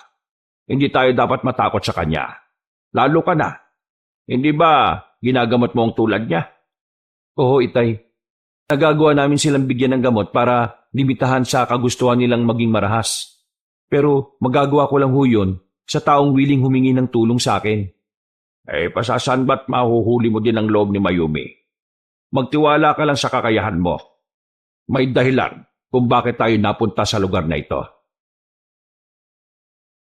Tumango ako at alanganing ngumiti kay Itay. Alam kong delikado ang tulad ni Mayumi. Hindi siya aware sa damdamin ng kaharap niya. Niwala siyang pakialam sa kapwa at anumang oras na gustuhin niyang manakit o pumatay ay magagawa niya. Pero hindi ko maintindihan kung bakit hindi ako natatakot sa kanya. Ang totoo ay mas natatakot pa ako dahil hindi niya naman pala napatay yung halimaw na yon. Malaki ang posibilidad na balikan kami noon at gantihan. Oo nga't may gabay naman ako. Alam kong nakabantay lang sa amin si Teroy palagi pero hindi ako sigurado kung sa susunod na makaharap ko si Brando ay kayanin ko pa. Lalo na kung nag-iisa lang ako. Nakakayamang aminin pero totoong duwag pa ako ng mga panahong yun, Kabanong. Hindi ko pa kasi masyadong niyayakap ang tapang ng isang tagapagmana ni Itay ng karunungan niya bilang albularyo. Kontento at masaya na ako noon sa sarili kong kakayahan. Kumpirmado ba yung mga nakalap mong impormasyon, Teroy? Oo, Karamil. Pinatunayan yun ng mga matatanda sa baryo na to. Halos kasabayan na sila ng mga magulang ni Soledad. Gayon din ang mga nauna pang kamag-anakan nila. Bukod doon may mga proteksyon sila, kaya hindi sila nagagawang hawaan ni Kapitan ng pagkaaswang. Si Kapitan, bigla na lang bumaba sa pwesto niya noon bilang Kapitan si Soledad. Ipinalit niya si Dominador. Marami ang nagalit sa kanya dahil sa ginawa niyang yun. Pero, bakit? Ikaw nang bahalang umalam ng tungkol dyan, Karamil. Hanggang dyan lang ang nalaman ko. Ayaw na din nilang magsalita ng higit pa dun O siya, sige. Ako nakakausap sa kanila. Hindi ba mas mapapadali kung direkta mo nang itanong yan kay Soledad? Tama ko si Teroy, Itay. Mas mabuti kung kay inay niyo na ho itanong ang tungkol sa bagay na yan. Sige. Hahanap ako ng tiyempo, Teroy. Ipagpatuloy mo lang ang pagmamanman kay Kapitan, ha? Iba ang kutob ko sa kanya Sigurado ako na gagawa ng paraan niyo para masaktan kami o mapaalis sa baryong ito. Huwag kang mag-alala, Karamil. Ako ang bahala. Siya nga pala, Teroy. Nakakakain ka naman ba ng maayos? Hindi. Halos walang hayop sa mga kagubatan Ayoko naman pakialam yung mga alagang hayop ng ilan sa baryo na ito. Kung ganun anong kinakain mo? Halos wala pa. Bakit hindi ka nagsasabi-sabi? Kaya pala parang nangayayat ka. Natis mong walang kain, Teroy? Naghahanap din naman ako. Huwag niyo kong alalahanin. Makakatsyempo din ako na makakain ko. Huwag ka munang umalis. Dadalang kita na makakain mo. Hindi ko na siya hinintay na magsalita, Kabanong. Lumabas na ako ng kwarto at naghanap ng sariwang karne sa kusina. Madaling araw pa lang noon. Ganong oras kasi kung bumalik si Teroy para sigurado siyang tulog na din si Mayumi at si Inay. Madalas ay ina-update niya kami sa lagay ng baryo at kung may mga banta ba sa paligid. Hindi ko naman inaasahang dadatnan ko si Inay sa kusina. Nung una, ang akala ko ay umiinom lang siya ng tubig. Lumapit ako para makahingi na din ng kakailanganin ko. Pero hindi ko inaasahan ang susunod niyang ginawa. Gamit ang mabalahibo niyang kamay na may matutulis na kuko. Hinawakan niya ng mahigpit ang braso ko. Napulunok ako ng ilang beses. Inakala ko pa na halimaw yun na nagpanggap lang bilang si Inay. Pero pag-angat ko ng tingin sa kanya, napagtanto ko na si Inay pa din talaga yon. Halos hindi lang siya makilala dahil sa naging itsura niya ng gabing yon. Parehas itim ang mga mata niya at tulad ng ngipin ni Brando, naging ganun din ang sa kanya. Inay, aswang din ho kayo na umiinom ng sariwang dugo? Bumalik ka na sa kwarto mo, Ranilo. Bilisan mo! Inay, Umalis ka, sabi! Alis na! Inay, anong... Ranilo, Mayumi, si Inay. bakit gising ka pa? Bumalik ka na sa kwarto mo habang kontrolado pa ni Ina ang katawan niya. Anong ibig mong sabihin? Mangingibabaw ang aswang sa kanya. Hindi niya makokontrol ang sarili niya, lalo na kapag nagsisimula na naman si Kapitan na kontrolin siya. Pwede ka niya masaktan o kaya ay mapatay. Hindi. Patahimikin mo na ako, Kapitan. Hindi ka na susundin. Akin na katawan na to. Tigilan mo na ako. Ayoko na ng ganito. Ayoko na. Anong nangyayari? Sinasabunutan niya sarili niya, Mayumi. Baka nagsisimula na naman si Kapitan na utusan sila. Inay, wag po! Nalalagas ang buhok niyo, oh! Sinabi nang huwag mo siyang lapitan. Halika na, pumasok ka na sa kwarto niyo. Kulang na lang ay bitbitin niya ako nung pabalik sa kwarto namin ni Itay. Bago pumasok ay nakita ko pang nakalood na sa sahig si Inay at halos iuntog ang ulo niya doon. Nasasaktan akong mapanood na nagkakaganon siya. Pagpasok ay nakakunot na noon ni Itay ang sumalubong sa amin. Hindi pa man ako nagsasalita ay parang may ideya na siya kung ano ang nangyari. Tumayo siya at dali-daling lumabas. Sinubukan naman namin siyang pigilan na lumapit kay Inay dahil delikado pero hindi siya nagpatinag. Walang pag-aalinlangan niya yung niyakap at sinubukang pakalmahin. Pero ganun na lang ang pagpupumiglas ni Inay. Hanggang sa mangyari na nga ang kinatatakutan namin. Bigla niya na lang kinagat sa braso si Itay. Naging dahilan yon para makawala si Inay. Matapos yon, ay tumalon siya sa kalapit na bintana at mabilis na nawala sa kadiliman ng gabi. Itay, tingnan niyo! Ang lalim ng sugat niyo, oh! Ang inay mo, Ranila! Huwag ko kayo mag-alala, Caramil. Babalik din ang Inay bukas. Kung hindi niyo sana siya nilapitan, baka nagawa niya pang pigilan ng sarili niya. Magagawa niyang hindi sundin ang mga utos ni Kapitan. Utos ni Kapitan? Anong ibig mo sabihin? Sa palagay ko nagagawa silang manipulahin ni Kapitan Itay. Kailan pa nahawa ng pagkaswang ni Kapitan ang inay mo, Mayumi? Hindi ko alam. Nakalakihan ko na ganyan siya. Pero hindi lahat ng aswang dito tulad ni Inay. Hindi siya kailanman tumikim ng karne o dugo ng tao. Ang sabi niya, ginagawa niya yung para maprotektahan ako laban sa aswang na nananahan sa katawan niya. Hindi ito maaari. Hindi maaari. Kailangan kong gumawa ng paraan para matulungan siya. Tutulungan niyo ang Inay? Saan? Hindi siya pwedeng mabuhay na lang bilang aswang, Mayumi. Gagawa ko ng paraan para maalis sa katawan niya ang mutya. Pero Itay, pwede ho ba yun? Kung totoo nang nakamulatan na ni Mayumi na ganyan si Inay, ibig sabihin, napakatagal na ng mutya sa katawan niya. Alam ko, hindi ko rin alam, Ranila. Basta, gagawin ko ang lahat. Uubusin ko ang lakas ko para mailigtas ko lang ang inay mo. Inay mo? Ililigtas si Inay? Sino ba talaga kayo? Saka bakit kayo umiiyak? Ha, Caramil? Wala ito, Mayumi. Nalulungkot lang ako sa kalagayan ng inay mo. Nalulungkot ka kaya ka umiiyak? Kung sa bagay, nakikita ko ding umiiyak si Inay noon. Ang sabi niya, nalulungkot siya sa hindi niya malamang dahilan. Talaga? Oo, pakiramdam niya daw. May nakalimutan siyang mahalagang bagay na sobrang nagpapanungkot sa kanya. Napatitig ako kay Itay matapos sabihin yun ni Mayumi. Lalo lang nadagdagan ng lungkot na nababasa ko dun. Marahil ay kami ang tinutukoy ni Mayumi na nakalimutan ni Inay. Ako man ay binagbag ng hindi may paliwanag na lungkot. Napakatagal na panahon nun. Saka ko lang napag-isip-isip, bakit nga kaya kami nakalimutan ni Inay? Sa anong dahilan? Sa pakiwari ko, hindi rin aware si Inay na nakalimutan niya kami. Kung sa bagay, may paliwanag naman sa bagay na yon. Lihim kong naikuyom ang kamao ko. Simula ng gabing yon, nagdesisyon na kong alamin ang pinakamalalim na ugat ng mga nangyari. Kung totoong may natitirang matatandang tao sa baryo, ibig sabihin ay may nalalaman pa sila sa nakaraan. Yun ang kailangan kong alamin at gagawin ko yon sa abot na makakaya ko. Matapos linisin ang sugat ni Itay, ay nagpahinga na din ako. Niyaya ko na siyang magpahinga pero mariin siyang tumanggi.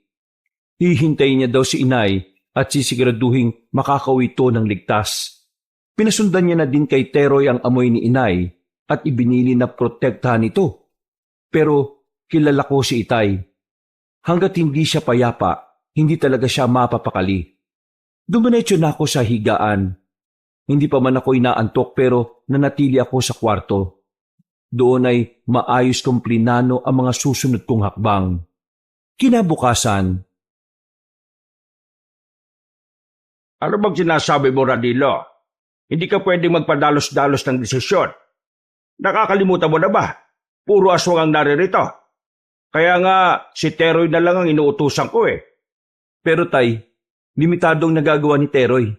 Sigurado ko, kaya hindi nila kinukwento ng buo sa kanya ang mga nalalaman nila kasi ramdam nilang tulad ng ilan dito, aswang din ho siya. Tay, wag yun naman akong pigilan. Buo na loob ko eh. Gusto ko ho kayong tulungan ni inay. Naalala lang naman kita. Hindi ako sigurado kung sapat ang proteksyon mo. Napakarami nila eh. Nagtitiwala ho ako sa bigay niyong proteksyon. Gaya ng nagtitiwala din ako na hindi ako magagawang pabayaan ni Teroy Itay. Sigurado ka ba talaga? Sa oras na lumabas ka dyan hindi ka na pwedeng umatras. Para sa kaliwanagan natin, Itay. Umaasa din ako na sa gagawin ko, may ambag man lang ako sa plano niyong pag-alis ng mutya kay inay. O siya, sige. Mukhang hindi na rin naman kita mapipigilan pa eh. Eto, dalhin mo na lamang ito. Ano ito? Teka, buho na kinortihan at ginawang espada? Tay naman, hindi na ako bata't mukhang laruan lang Pero napakahusay na sandata niyan laban sa mga aswang anak. Seryoso kayo, Itay? Pero paano? Aray! Ano ba, Caramel? Kita mo na. Didikit ko lang sa balat ni Tero yan pero halos maglupasay na siya sa sakit. Alam mong matagal gumaling kapag galing sa buho na kawayan ng sugat eh. Paano ko makakalipad mamaya? Hindi ka lilipad. Sasamahan mo si Ranilo kahit saan siya magpunta. At saka, kaunti lang naman yan. Pinakita ko lang kay Ranilo. Pasensya ka na. Naku, sa susunod, kakagatin kita para makabawi ako. Ikaw talaga, Mangha kong tinitigan ng hawak na buho. Hindi ako makapaniwala na ang ganong kanipis na bagay ay may kakayahang sakta ng gusto ang mga nilalang sa lugar na yon. Mariin ko yung hinawakan sa kangumiti. Bukod doon, ay pinasuot din ni Itay sa akin ang sinturon niyang pinasadya at nilagyan ng buntot pagi. Nagtataka na nga ako noon kung bakit napakarami yatang sandata ni Itay laban sa mga nilalang na yon. Wala naman akong matanda na kumalaban siya ng aswang noon. O baka hindi niya lang talaga sinasabi sa akin. Malayo-layo na kami sa bahay nang bigla na lang humabol si Mayumi at sumabay sa paglalakad namin ni Teroy. Nagulat pa ako nang pabato niyang ibinigay kay Teroy ang parang baunan ng tubig. Agad naman yung tinungga ng gabay ko. Nang punasan niya ang bibig, ay saka ko lang napagtanto na pulang likido pala ang iniinom niya mula roon. May pupuntahan ka ba, Mayumi? Meron. Ganun ba? Saan naman? Dito rin ang tungo mo? Oo. Kung saan kayo pupunta? Ha? Sasama ako sa inyo ni Teroy. Gusto ko ding tulungan ng inay. Alam mo ang gagawin ko? Narinig ko kayo kanina ni Caramel. Pero paano si inay? Ligtas siya doon. Kasama niya si Caramel. Ang tatay mong hindi ligtas sa kanya kapag nagbago siya ng anyo. Yun nga eh. Bakit ka pa umalis? Paano kung mapahamak si Itay? Dahil gusto ko. Kung gusto mo bumalik ka, ikaw ang magbantay sa tatay mo.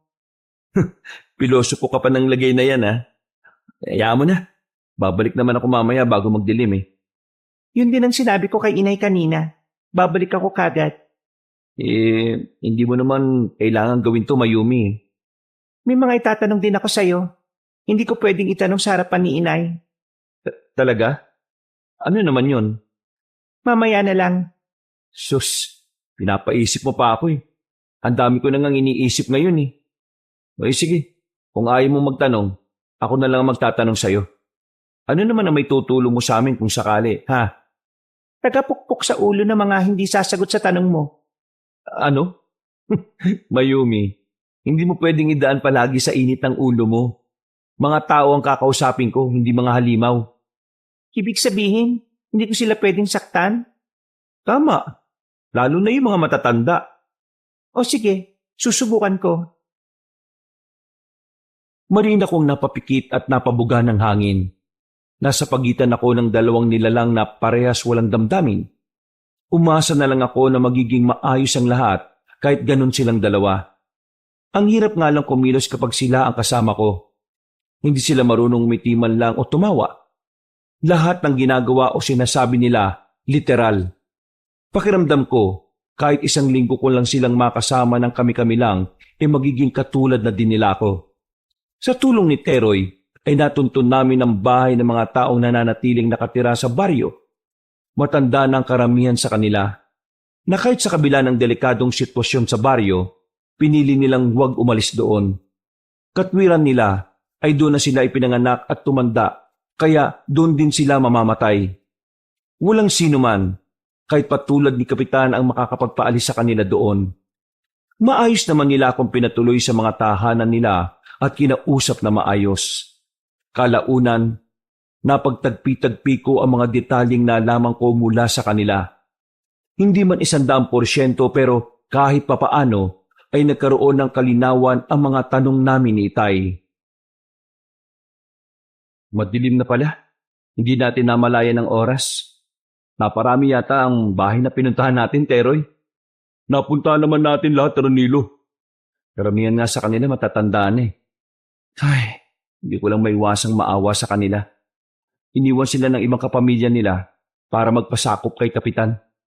Anong susunod mong plano? Pag-iisipan ko pa. Ngayong malinaw na sa akin ang mga nangyari, siguro kailangan ko munang ipaalam kay Itay ang lahat ng yon bago kami gumawa ng susunod na hakbang. Tutulungan niyo bang makaalala ulit si Inay? Yun ang gusto namin, Mayumi. Gusto niyo na maalala kayo ni Inay, tama? Ha? Ano bang sinasabi mo? Wala man akong alam sa damdamin niyo. Naturuan naman ako ni Inay kung paano yun basahin. Alam kong si Inay ang dahilan kung bakit kayo napadpad dito. Mayumi. Ngayon pa lang sasabihin ko na sa'yo, dito lang nabibilang si Inay.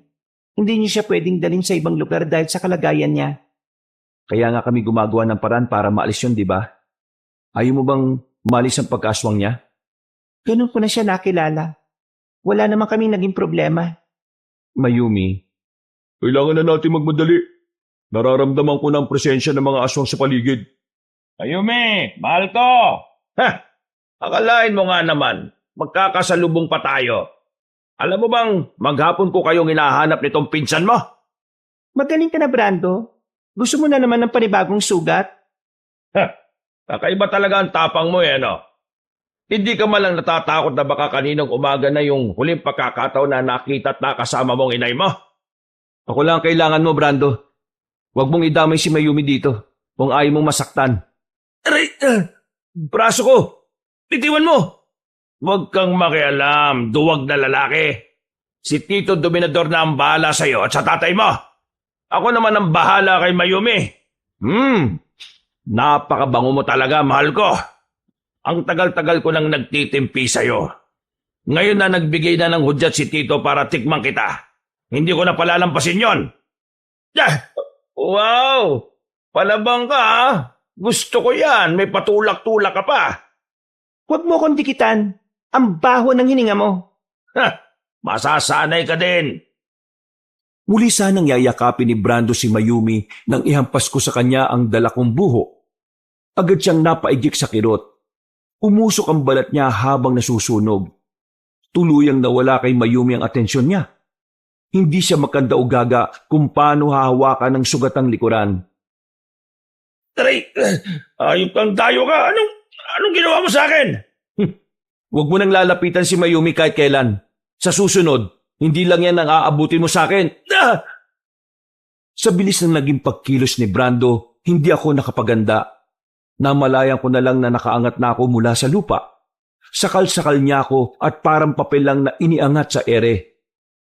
Mag-iingat ka dahil hindi palalampasin ni Tito mga nangyaring ito. Ikaw na din ang humukay ng libingan yung mag-ama sa baryong ito. Swerte mo lang kung sikatan ka pa ng araw bukas. Wes, hindi lang libingan namin ang hinuhukay ko, pati libingan ng lahat ng aswang na tulad mo. Hindi ng tulad mo lang ang makakatalo sa amin, dayong duwag. Sa oras na magkaroon ako ng pagkakataong patayin ka, uunahin kong wasakin yung bunganga mo. Pagkatapos dudukutin ko naman ang mga mata mo, saka kita babalatan ng buhay. Maglulumuhod ka habang nagmamakaawa sa akin. Hindi ko alam kung saan nakuha ni Mayumi yung pala na bigla niya na lang pinanghampas sa ulo ni Brando. Hindi pa siya nakontento dahil ilang beses niya yung hinampas sa ulo at sa mukha. Kahit na nakabulagta na ito. Pinilit kong tumayo kahit hinahabol ko pa din ang paghinga. Gaya ng dati, pipigilan ko sana si Mayumi pero bigla na lang akong napahinto sa pagakbang. Naalala kong hindi nga pala tao si Brando. Ang totoo ay kalaban namin siya at sinubukan niya kaming saktan ni Mayumi. Umatras ako muli. Sa halip ay sinubukan ko siyang panoorin kung paano niya ilabas ang tunay niyang kabaliwan. Sa unang pagkakataon, parang nagustuhan ko ang madugo at nakakarimarim na tanawin yon. Ramdam ko ang tuwa ni Mayumi. Kitang-kita ko ang kasiyahan sa mga mata niya, gayon din sa malalapad niyang ngiti. Tadtad man ng dugo ang muka at damit, pero para bang mas gumanda pa siya lalo sa paningin ko. Yung kasi ang unang beses na nakitaan ko siya ng emosyon, kabanong. At marahil tulad niya, may satisfaction din akong nararamdaman sa tuwing lalapat ang matigas na bagay na yon sa katawan ng aswang.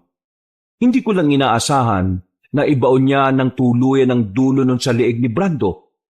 Para akong natauhan sa sandaling kabaliwan na humiwalay ang ulo ng lalaki sa kanyang katawan. Bumulong pa yun sa paanan ko. Nang huminto, ay diretsyong nakatitig sa akin ang dilat na dilat at namumulat na nilisik niyang mga mata. Nakailang beses akong napalunok ng sariling laway. Nang tingnan ko ulit si Mayumi, ay ang laki pa ng pagkakangisi niya. Wow, sobrang sayo nun, di ba? Kumusta ang leeg mo? Patingin nga. Okay naman na. Pulang-pula. Kitang-kita kahit madilim. Wala yan. Mawawala din yan. Sige, gagamutin ko na lang pag-uwi natin. Napatay mo siya, Mayumi. Oo, kaya kailangan na natin maganda. Sigurado kong susugurin tayo ni na kapitan at papatayin. At mukhang okay lang sa'yo? Okay sa akin dahil magagawa ko silang patayin. Hindi na ako makapaghintay. Paano kung masaktan si inay o kami? Hindi masasaktan si inay o kahit kayo dahil hindi ako papayag. Mayumi, natsambahan mo lang si Brando. Pero hindi mo ba nakita kanina? Halos hindi ka makalaban sa kanya nung sinubukan kanyang saktan. Paano kung mas malakas pa si Kapitan kaysa sa kanya? Di hamak naman na malakas siya. Siya ang pinuno nila eh. Yun naman pala eh. Hindi dapat tayo magpadalos-dalos dahil baka buhay ni inay o tayo ang maging kapalit. Hahanap ulit ako ng tiyempo para mapatay si Kapitan. Siya lang ang kailangan natin patayin para matapos na ang lahat ng ito. Ha? Anong sinasabi mo? Hindi mo ba naintindihan ang sinabi ng matatanda kanina? Alamin ang ugat ng problema at dun simula ng solusyon. Oo, pero... Teka, tama ka nga no? Halika, sama mo ko sa ilog. Kailangan kong alisin ang mga dugo. Hindi pwedeng makita ni inay. Hindi, ayoko. Bakit? Ang ibig kong sabihin, nandyan naman si Teroy. Siya na lang ang magbabantay sa'yo. Teka, wag mo akong hilahin, Mayumi. Teka! Sandali lang ako. Samahan mo na ako. Ganun na lang ang pagpigil kong huwag siyang tingnan habang nasa ilog. Kahit habang pauwi kami, sa daan lang nakatutok ang mga mata ko. Kung bakit naman kasi lagi na lang manipis ang mga suot niya. Lalo na ng gabing yon. Parehas na puti ang pang-itaas at palda niyang hapit sa katawan niya. Kabaliktaran ng malamig na panggabing hangin ang nangyayari sa katawan ko. Mabuti na lang at narating na namin ang bahay. Pinauna ko na siyang pumasok sa loob habang nanatili muna ako sa labas para magpahangin at magpakalma. May ilang minuto na akong nakaupo na may maramdaman akong pagkilos sa paligid. Ilang pares na mga mapupulang mga mata ang nakita ko sa paligid ng igala kong paningin ko. Kung hindi ako nagkakamali, nakapalibot sila sa bahay. Pasok ka na sa loob. Tay, alam mong delikado dito sa labas. Kahit may protection ka, hindi garantiya yan na hindi ka nila masasaktan. Oo, sige ho. Sinay, kumusta ho? Maayos na siya. Nagising siya kahapon. Humihingi ng tawad. Ang totoo niya anak Ay, ang lalim nun tay ah. May problema po ba? pinapalis niya na tayo dito anak. Tay, may ideya na ho ako sa nangyari kay inay. Talaga? Anong tunay na nangyari sa inay mo? Tama ko, hindi ba? Hindi niya tayo kinalimutan na lang basta. Posible ho, Itay. Si Kapitan, dati siyang masugid na manliligaw ni Inay. Baliw na baliw daw ho siya noon sa Inay, pero may malubha siyang karamdaman. Hindi niyo ho ba siya kilala, Itay? Hindi. Ang totoo niyan, sa Manila na kami nagkakilala ng inay mo noon. Ang alam ko lang, hindi magandang nakaraan niya, lalo na sa pamilya niya at sa lugar na pinanggalingan niya. Ayaw niya yung pinag-uusapan eh. Kaya nung nakapanganak siya sa'yo, bigla siyang nawala. Lalo na lang ang pagsisisi ko dahil wala akong inalam sa nakaraan niya. Hindi ko alam kung saan siya hahanapin. Ang nalaman ko ho, kapitana siya dito noon, Itay. Nawala ng ilang taon, kaya ang humalili sa kanya yung unang kagawad niya na pinsan niya. Tapos, bigla siyang bumalik. Pero para lang bumaba sa pwesto. At pagkatapos ay ipinalit niya si Kapitan Dominador sa kanya. Na mga panahong yon, bigla na lang daw gumaling sa sakit niya si Kapitan Dominador at lumakas. Kasunod nun, kumalat ng parang nakakahawang sakit ang pagiging aswang ng mga tao dito. Si Inay daw ho ang nauna. Kaya siya ang sinisisi ng lahat. Ang paniniwala na nakararami, si Inay ang nangyanggaw. Munti ka na siyang sunugin nun pero napigilan daw yun ni Kapitan Dominador. Hindi. Hindi maaari. May mali anak. Hindi aswang ang inay mo. Paano kayo nakakasiguro, Itay? Gaano katagal niyo na hubang nakasama si Inay? Alam ko, anak. Kahit hindi kami ganun katagal nagsama, masasabi kong nakilala ko ang inay mo ng gusto. Maniwala ka sa akin. Saka isipin mo yung sinabi ni Mayumi. Si Kapitan ang kumokontrol sa kanya. Hindi kaya... Yan ho ang kailangan natin kumpirmahin, Itay. Si Inay lang sanang makakasagot ng lahat. Pero wala siyang maalala eh. Tama ka. Kailangang alisin ni Dominador lahat ng alaala niya para siya ang patuloy na sisihin ng mga tao rito. At para protektahan din ang tunay na salarin. Itay, malaking laban ho ang kakaharapin natin. Bukod sa mga nalaman natin, si Mayumi ho kasi may napatay na. Isang aswang. Nabanggit niya sa akin kanina sa loob. Sa palagay ko, magiging mahusay na manunugis ng aswang itong si Mayumi, iho. Itay, para pa ho kayong masaya habang sinasabi yan. Totoo, iho. Nakikita ko ang potensyal ng batang yon. Kapag handa ka ng tanggapin ang pagiging albularyo, maaari kayong maging magandang tandem sa pagsugpo sa mga katulad ni Dominador. Ano mo pag sinasabi niyo? Wala ho akong plano na maging manunugis ng mga aswang. Tahimik na buhay lang ho ang gusto ko. Hindi na kumibo si Itay, pero makahulugang tingin at ngiti ang ibinigay niya sa akin. Tinapik niya din ang balikat ko bago ko iniwan sa hapagkainan. May mga nakatakip ng pagkain doon, pero wala akong gana kaya pumasok na lang ako sa kwarto't nahiga. Ramdam ko ang pagbigat ng enerhiya sa paligid. Alam kong may mga nagbabantay sa amin na pwedeng sumalakay anumang oras. Alam kong alam din niyo ni Itay. Pero ewan ko ba, parang hindi ko naman siya nakikitang nag-aalala. Dahil doon, kaya pinilit kong wag na lang din mag-isip. Mangyayari ang dapat na mangyari. Hindi ko na malayang nakaidlip na pala ako. Hindi naman kasi biro ang lakad na ginawa namin maghapon. Naalimpungatan lang ako dahil sa malakas na yugyog sa balikat ko. Danilo, anak, gumising ka, bilis. Tay? Isama mo si Mayumi at ang inay mo. Lumayo kayo dito. Itay, anong sinasabi niyo? Hindi ho kami aalis. Hindi! Inay! Itay, si Inay ho. Hindi. Lintik. Halika, bilisan mo. Papatay ko kayong lahat! Lumapit kayo sa akin! Ako ang saktan niyo! Soleng! Hindi. Soleng, gumising ka. Inay? Anong nangyari, Mayumi? Si Kapitan, malamang na siyang may gawa niyan kay Inay. Inabutan namin si Inay na nakahandusay sa lapag. Nangingisay habang may dugong lumalabas sa bibig at mga tenga niya. Hindi malaman ni Itay kung paano siya hahawakan. Unang beses yun na nakita kong nagpanik si Itay. Siya kasi ang pinakakalmadong tao na nakilala ko. Nasa ganun kaming sitwasyon nang suguri naman kami ng mga maliliit na aso. Naglalaway at dinaig pa yung nauulol. Hindi ako nabigyan ng tamang panahon para makapaganda, pero husa kong iniharang ang katawan ko para kay inay. Para namang nananadya pa na hindi ko magawang alisin ang sinturon na suot ko. Akma na sana akong sasakmalin ng mga nilalang nang bigla na lang may dumakma sa kanila at inihagi sila isa-isa. Nang tingnan ko kung sino yon, nalaman kong si Teroy pala. Nasaan yung tao siya pero may matatalas na ngipin at kuko. Kasama niya si Mayumi na walang awang hinahataw ng kalaykay ang bawat asong mapapalapit sa kanya. Kusang nagsitakbuhan palayo ang ibang nilalang, habang halos patay na nila Teroy at Mayumi yung mga naiwan. Tama na yan, Teroy, Mayumi. Magtira kayo ng buhay. May kailangan akong iparating na mensahe sa magaling nilang ama. Makakapanakit pa ang isang to eh. Pero sige.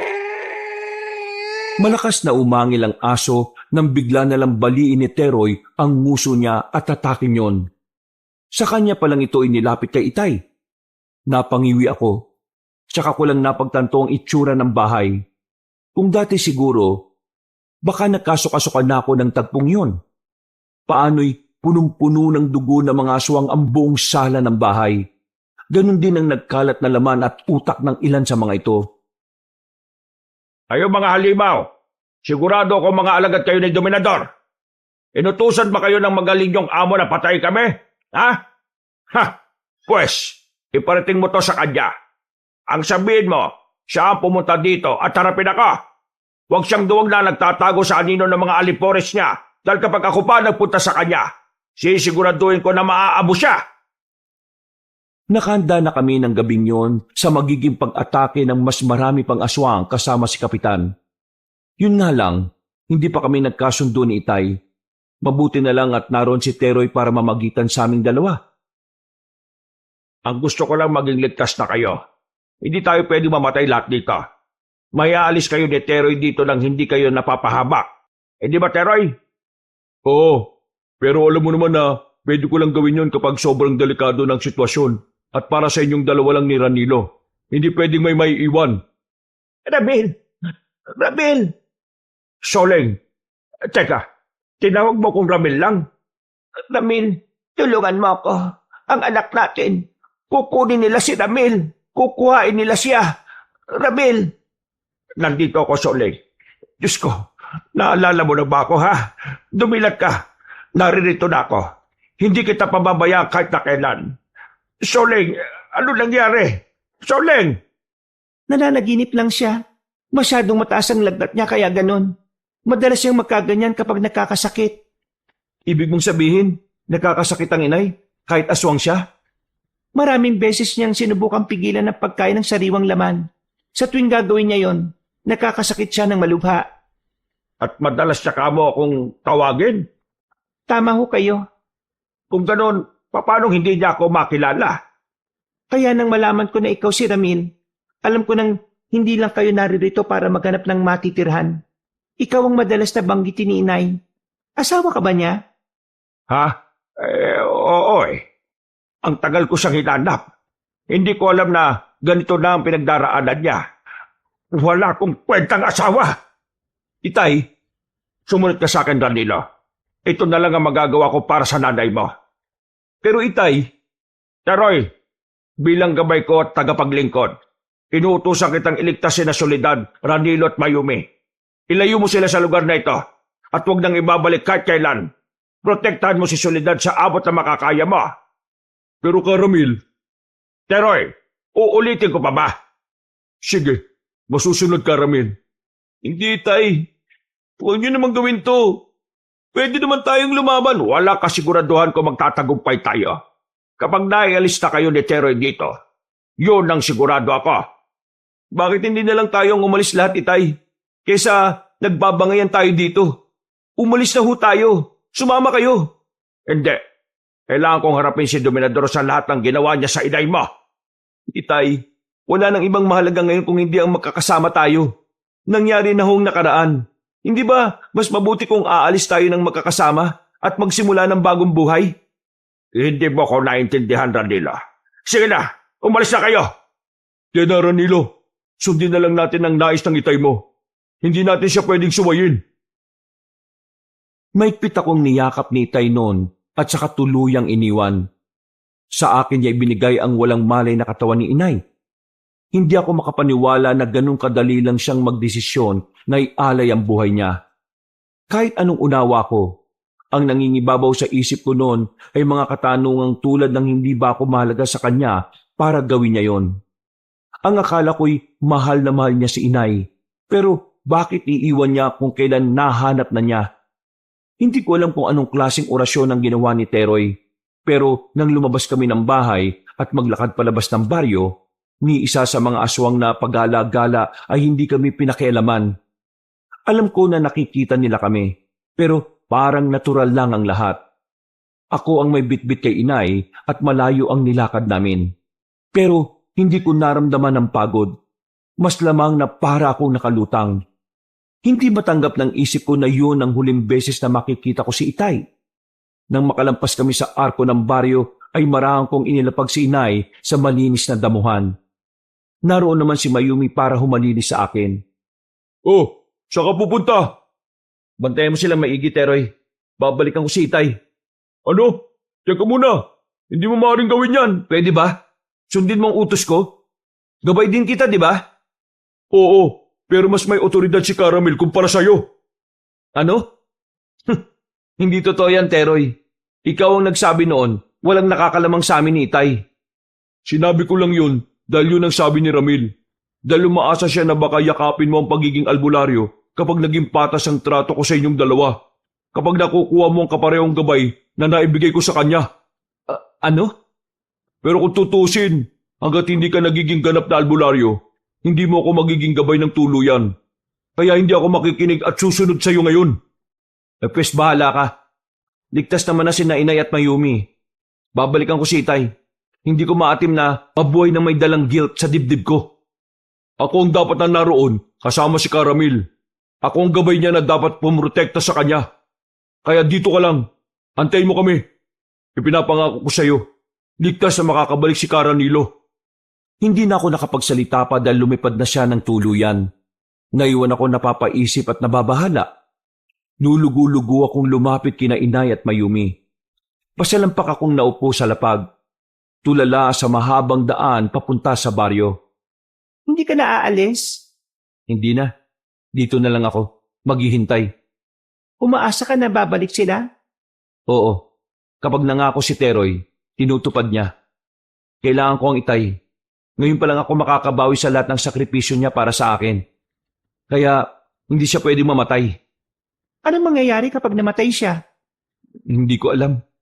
Ang inay, kanina pa siya sobrang lamig. Normal lang ba yon? Malamig? Pero hindi ba mataas ang lagnat niya? Mainit siya kaninang nilapag ko siya.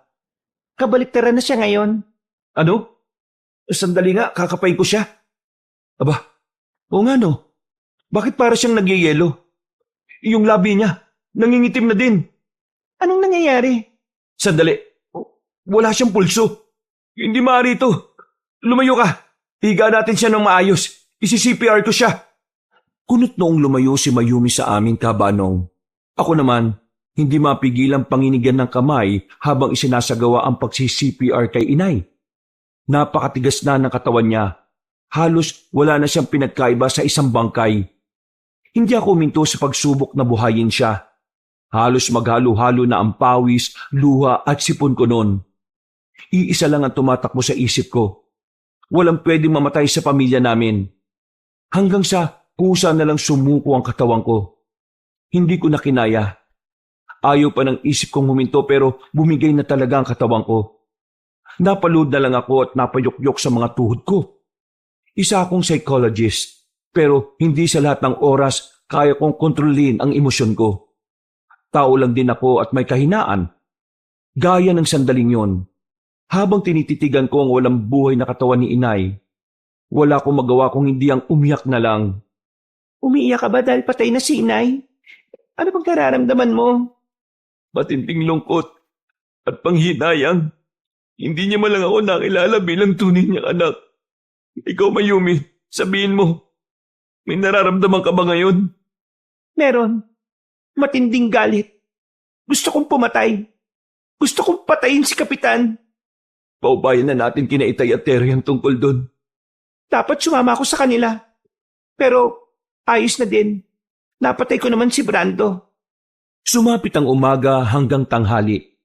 Hindi pa rin nakakabalik si Itay at Teroy. Hindi namin namalayan ni Mayumi na nakatulog na pala kami habang naghihintay. Nakasandal kami sa isa't isa nang magkatalikuran. Pagdilat ko ay sumalubong sa akin ang sikat ng araw. Iginala ko ang paningin ko. Nalaki ang mga mata ko nang matanaw na wala ng katawan ni Inay sa kinahihigaan nito. Nagpapahinga ka pa dapat, Choleng. Hindi mo ako dapat inalala. Ayos lang ako. Ano bang ayos ka dyan? Tingnan mo nga at sa dabakbak ang sugat mo. Ang lalalim pa. Paano kung ma-infection yan? Talaga Halika, magpahinga na lang muna tayong dalawa dito. Gusto kong sulitin ang mga sandaling tulad nito. Itay? Inay? Ay, kising ka na pala, Ranilo, anak. Nako, ang dami kong pagkukulang sa'yo, bata ka. Hindi ho ba ako nananaginip lang? Buhay ho kayong dalawa? Pero Magtatanong ka na naman. Halika nga dito at yakapin mo kami ng inay mo. Alisin mo na muna yung mga katanungan sa isip mo, ha? Totoo kami at magkakasama-sama pa tayo gaya ng nais mo. hindi na ako nag-aksaya ng oras, Kabanong. Mabilis akong lumapit sa kanila at niyakap sila ng maigpit. Wala na akong pakialam kung panaginip man yun. Basta ang mahalaga ay nakasama ko sila. Mayumi, tatayo ka lang ba dyan? Halika dito. Sumama ka sa amin. Pamilya na tayo. Pamilya? Ibig bang sabihin, hindi ko na pwedeng mapangasawa si Ranilo? Ano? Gusto ko si Ranilo, Inay. Akalain mo nga naman, no? Nako, Mayumi, wala pang naging nobya itong si Ranilo ko. Pihikan kasi. Itay, ano ba kayo? Bakit ba? Pwede naman kayo nitong si Mayumi. Sabi ko nga sa'yo, magiging mahusay kayong tandem. Tandem? Gusto ko yun, Caramel. Anong karamil? Itay na din ang itawag mo sa akin, ano ka ba? Sa sobrang saya ko ng sandaling yon, Kabanong, hindi ko naisip na wala si Teroy sa paligid. Saka ko na lang siya nagawang itanong kay Itay na makahanap na kami ng masasakyan at magyaya na sila para tuluyang lisanin ang lugar na yon. Inialay ni Teroy ang buhay niya. Nagsakripisyo siya para mabuhay at makatakas si Itay mula kay Dominador. Hindi na detalyadong kinuwento ni Itay kung ano ang nangyari. Ang paliwanag niya lang kung ang mga robot daw ay may tinatawag na self-destruct. May kakayahan ding ganong si Teroy. Kabanong, posible ang lahat sa kanya bilang gabay ng lahi namin. Noon ko lang din nalaman na hindi pala biyaya para kay Teroy ang pagsisilbi sa amin. Isa siyang tanyag at kinatatakutang diwata noon na sinumpada sa kanyang kayabangan at pagiging marahas. Pinarusahan siya ng makapangyarihan at sinaunang albularyong babaylan ng lahi namin. At doon na nga siya nagsimulang maging gabay sa bawat nagiging albularyo na may dugo ng babaylang sumumpa sa kanya. Namimiss ko na ho si Teroy, Itay. Wala nang umuubos ng kanin sa kaldero. Wala na ding naninimot sa mga ulam natin. Loko-loko ka talaga, ano? Hanggang ngayon ba naman pang-aasar pa din ang gusto mong gawin sa kanya? Yun na ho kasi yung bonding namin Pero sa totoo lang, Itay, sobrang bilib ako sa best friend ko na yon. Sana magkita kami ulit kahit na isang beses lang. Mapasalamatan ko man lang siya. Malay mo, kapag tinanggap mo na sa puso mo ang pagiging albularyo, baka magpakita siya ulit. Seryoso ka ba, Itay? Huwag niyo akong binibiro ng ganyan, ha? Hindi ako nagbibiro. Pero hindi rin ako sigurado, ha? Baka lang. Mabigat kasi yung obligasyon ng isang tulad niyo, Itay. Natatakot ako na baka hindi ko kayanin. Gagabayan ka naman ng nobya mo, iho. Saka ikaw pa. Matapang ka na kumpara dati. Alam ko, dahil nakita ko kung paano mo ko gustong protektahan noon. Parang may humaplo sa puso ko nang sabihin ni Itay yun. Napangiti ako sa katumango. At totoo ka, Banong. Magkasintahan na nga kami ni Mayumi. Ikaw ba naman ang tutukan ng mahabang kutsilyo habang sinasabi na sa kanya lang ako? Wala na ako nagawa. Napikot ako nang wala sa oras. Nasa bahay na kami ng mga sandaling yon. Sa iniwan naming bahay ni Itay at doon na namin pinlanong manatili. Kung nagtataka naman kayo kung paanong nabuhay si Inay, maging kami ay namamangha pa rin. Ang tsorya ay talagang kontrolado siya ni Dominador. Pero nang mapatay siya ni Teroy, ay tuluyan na ding nakalaya si Inay. Hiling namin noon na sana'y hindi lang si Inay ang nakalaya, kung hindi maging ang mga kababaryo nila doon na hinawaan lang din ng halimaw na yon.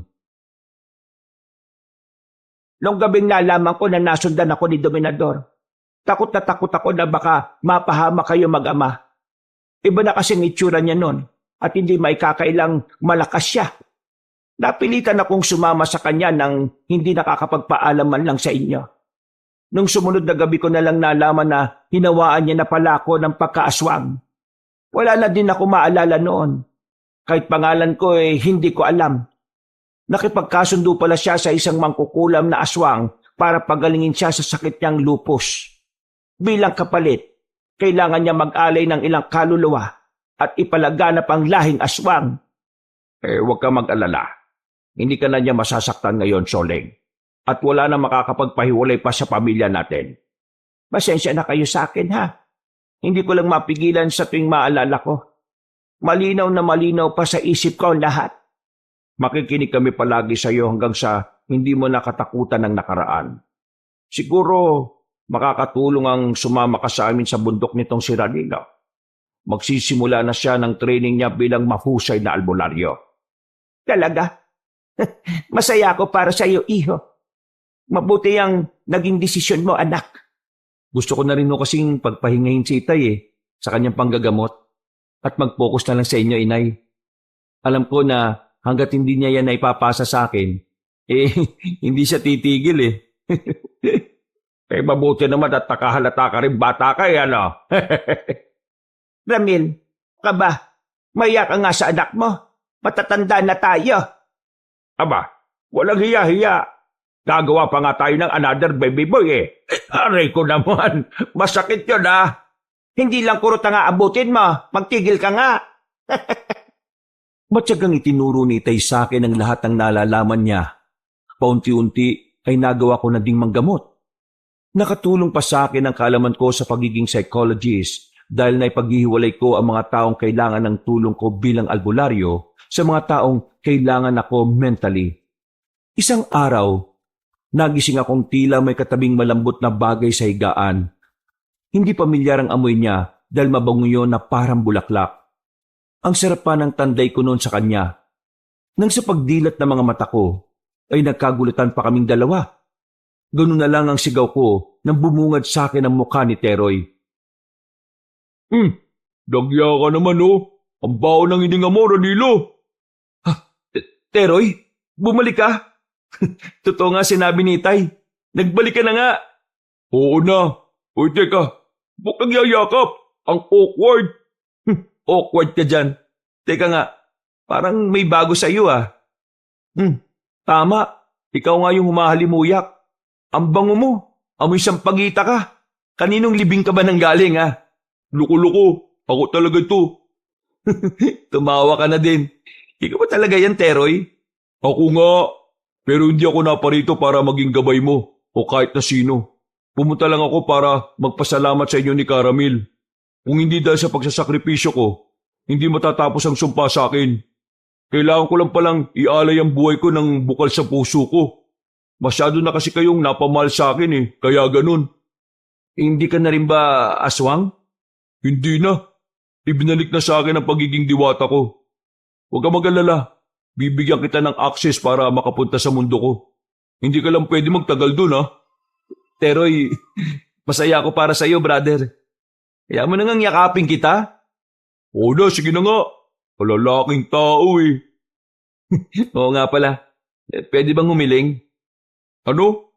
Hoy, hindi ako genie Saka wala ako mga ginto o diamante. Hindi yun. Baka lang kaya mong gawin. Hoy, sige, ano ba yun? Baka pwede mong gawing normal si Mayumi. Ano? Hindi ko marinig, lakasan mo konti. Baka kako, kaya mong gawing normal si Mayumi. Kahit konting pandama lang. Alam mo yun? Ah, ganun ba? Oh, Mayumi, okay lang daw ba sa'yo? Mayumi? Pag-ikot ko, ay nakita ko si Mayumi sa gilid ng higaan. Naniningkit ang mga mata habang nakatitig sa akin. Nanlaki naman ang mga mata ko nang hawakan niya ang sinturon at iniikot yon sa palad niya. Ilang beses pa akong napalunok bago bumuelong magtago sa likuran ni Teroy. Mga kabangers, mga kayanggaw, kabanong puli. Bago po tayo magwakas, magpapasalamat po muna ako sa inyo sa pakikinig nyo sa ating kwento ngayong araw na ito. Pero kung medyo nabitin po kayo, inaanyayaan ko po kayo na dalawin yung mga iba nating channel yung Pamela Clamil at syempre yung bagong-bago natin na Kabanong version 2.0 kung saan po may mga moving images na po doon kaya may mapapanood na rin kayo. At syempre, may mapakikinggan pa rin kayo mga may music at effects na narration. Kaya mas lalo itong pinaganda. Kaya kung magugustuhan niyo po yung mga kwento natin sa dalawang channel na ito, kung maaari lang po ay mag-subscribe na po kayo at pindutin niyo rin po yung notification bell para lagi po kayo nanonotify pag may mga bago tayong mga videos. Lalong-lalo na po dito sa Pamela Clamil kasi konti pa lang po yung mga subscriber doon At dito po sa bagong-bagong channel natin na Kabanong version 2.0. Asahan ko po na sana'y makasama kayo sa first 100,000 subscribers ng channel na ito. Para hindi kayo mahirapan na hanapin, ilalagay po namin sa pin comment or sa description yung mga link ng mga channel na ito. Hanggang sa mga susunod na kwento, wakas!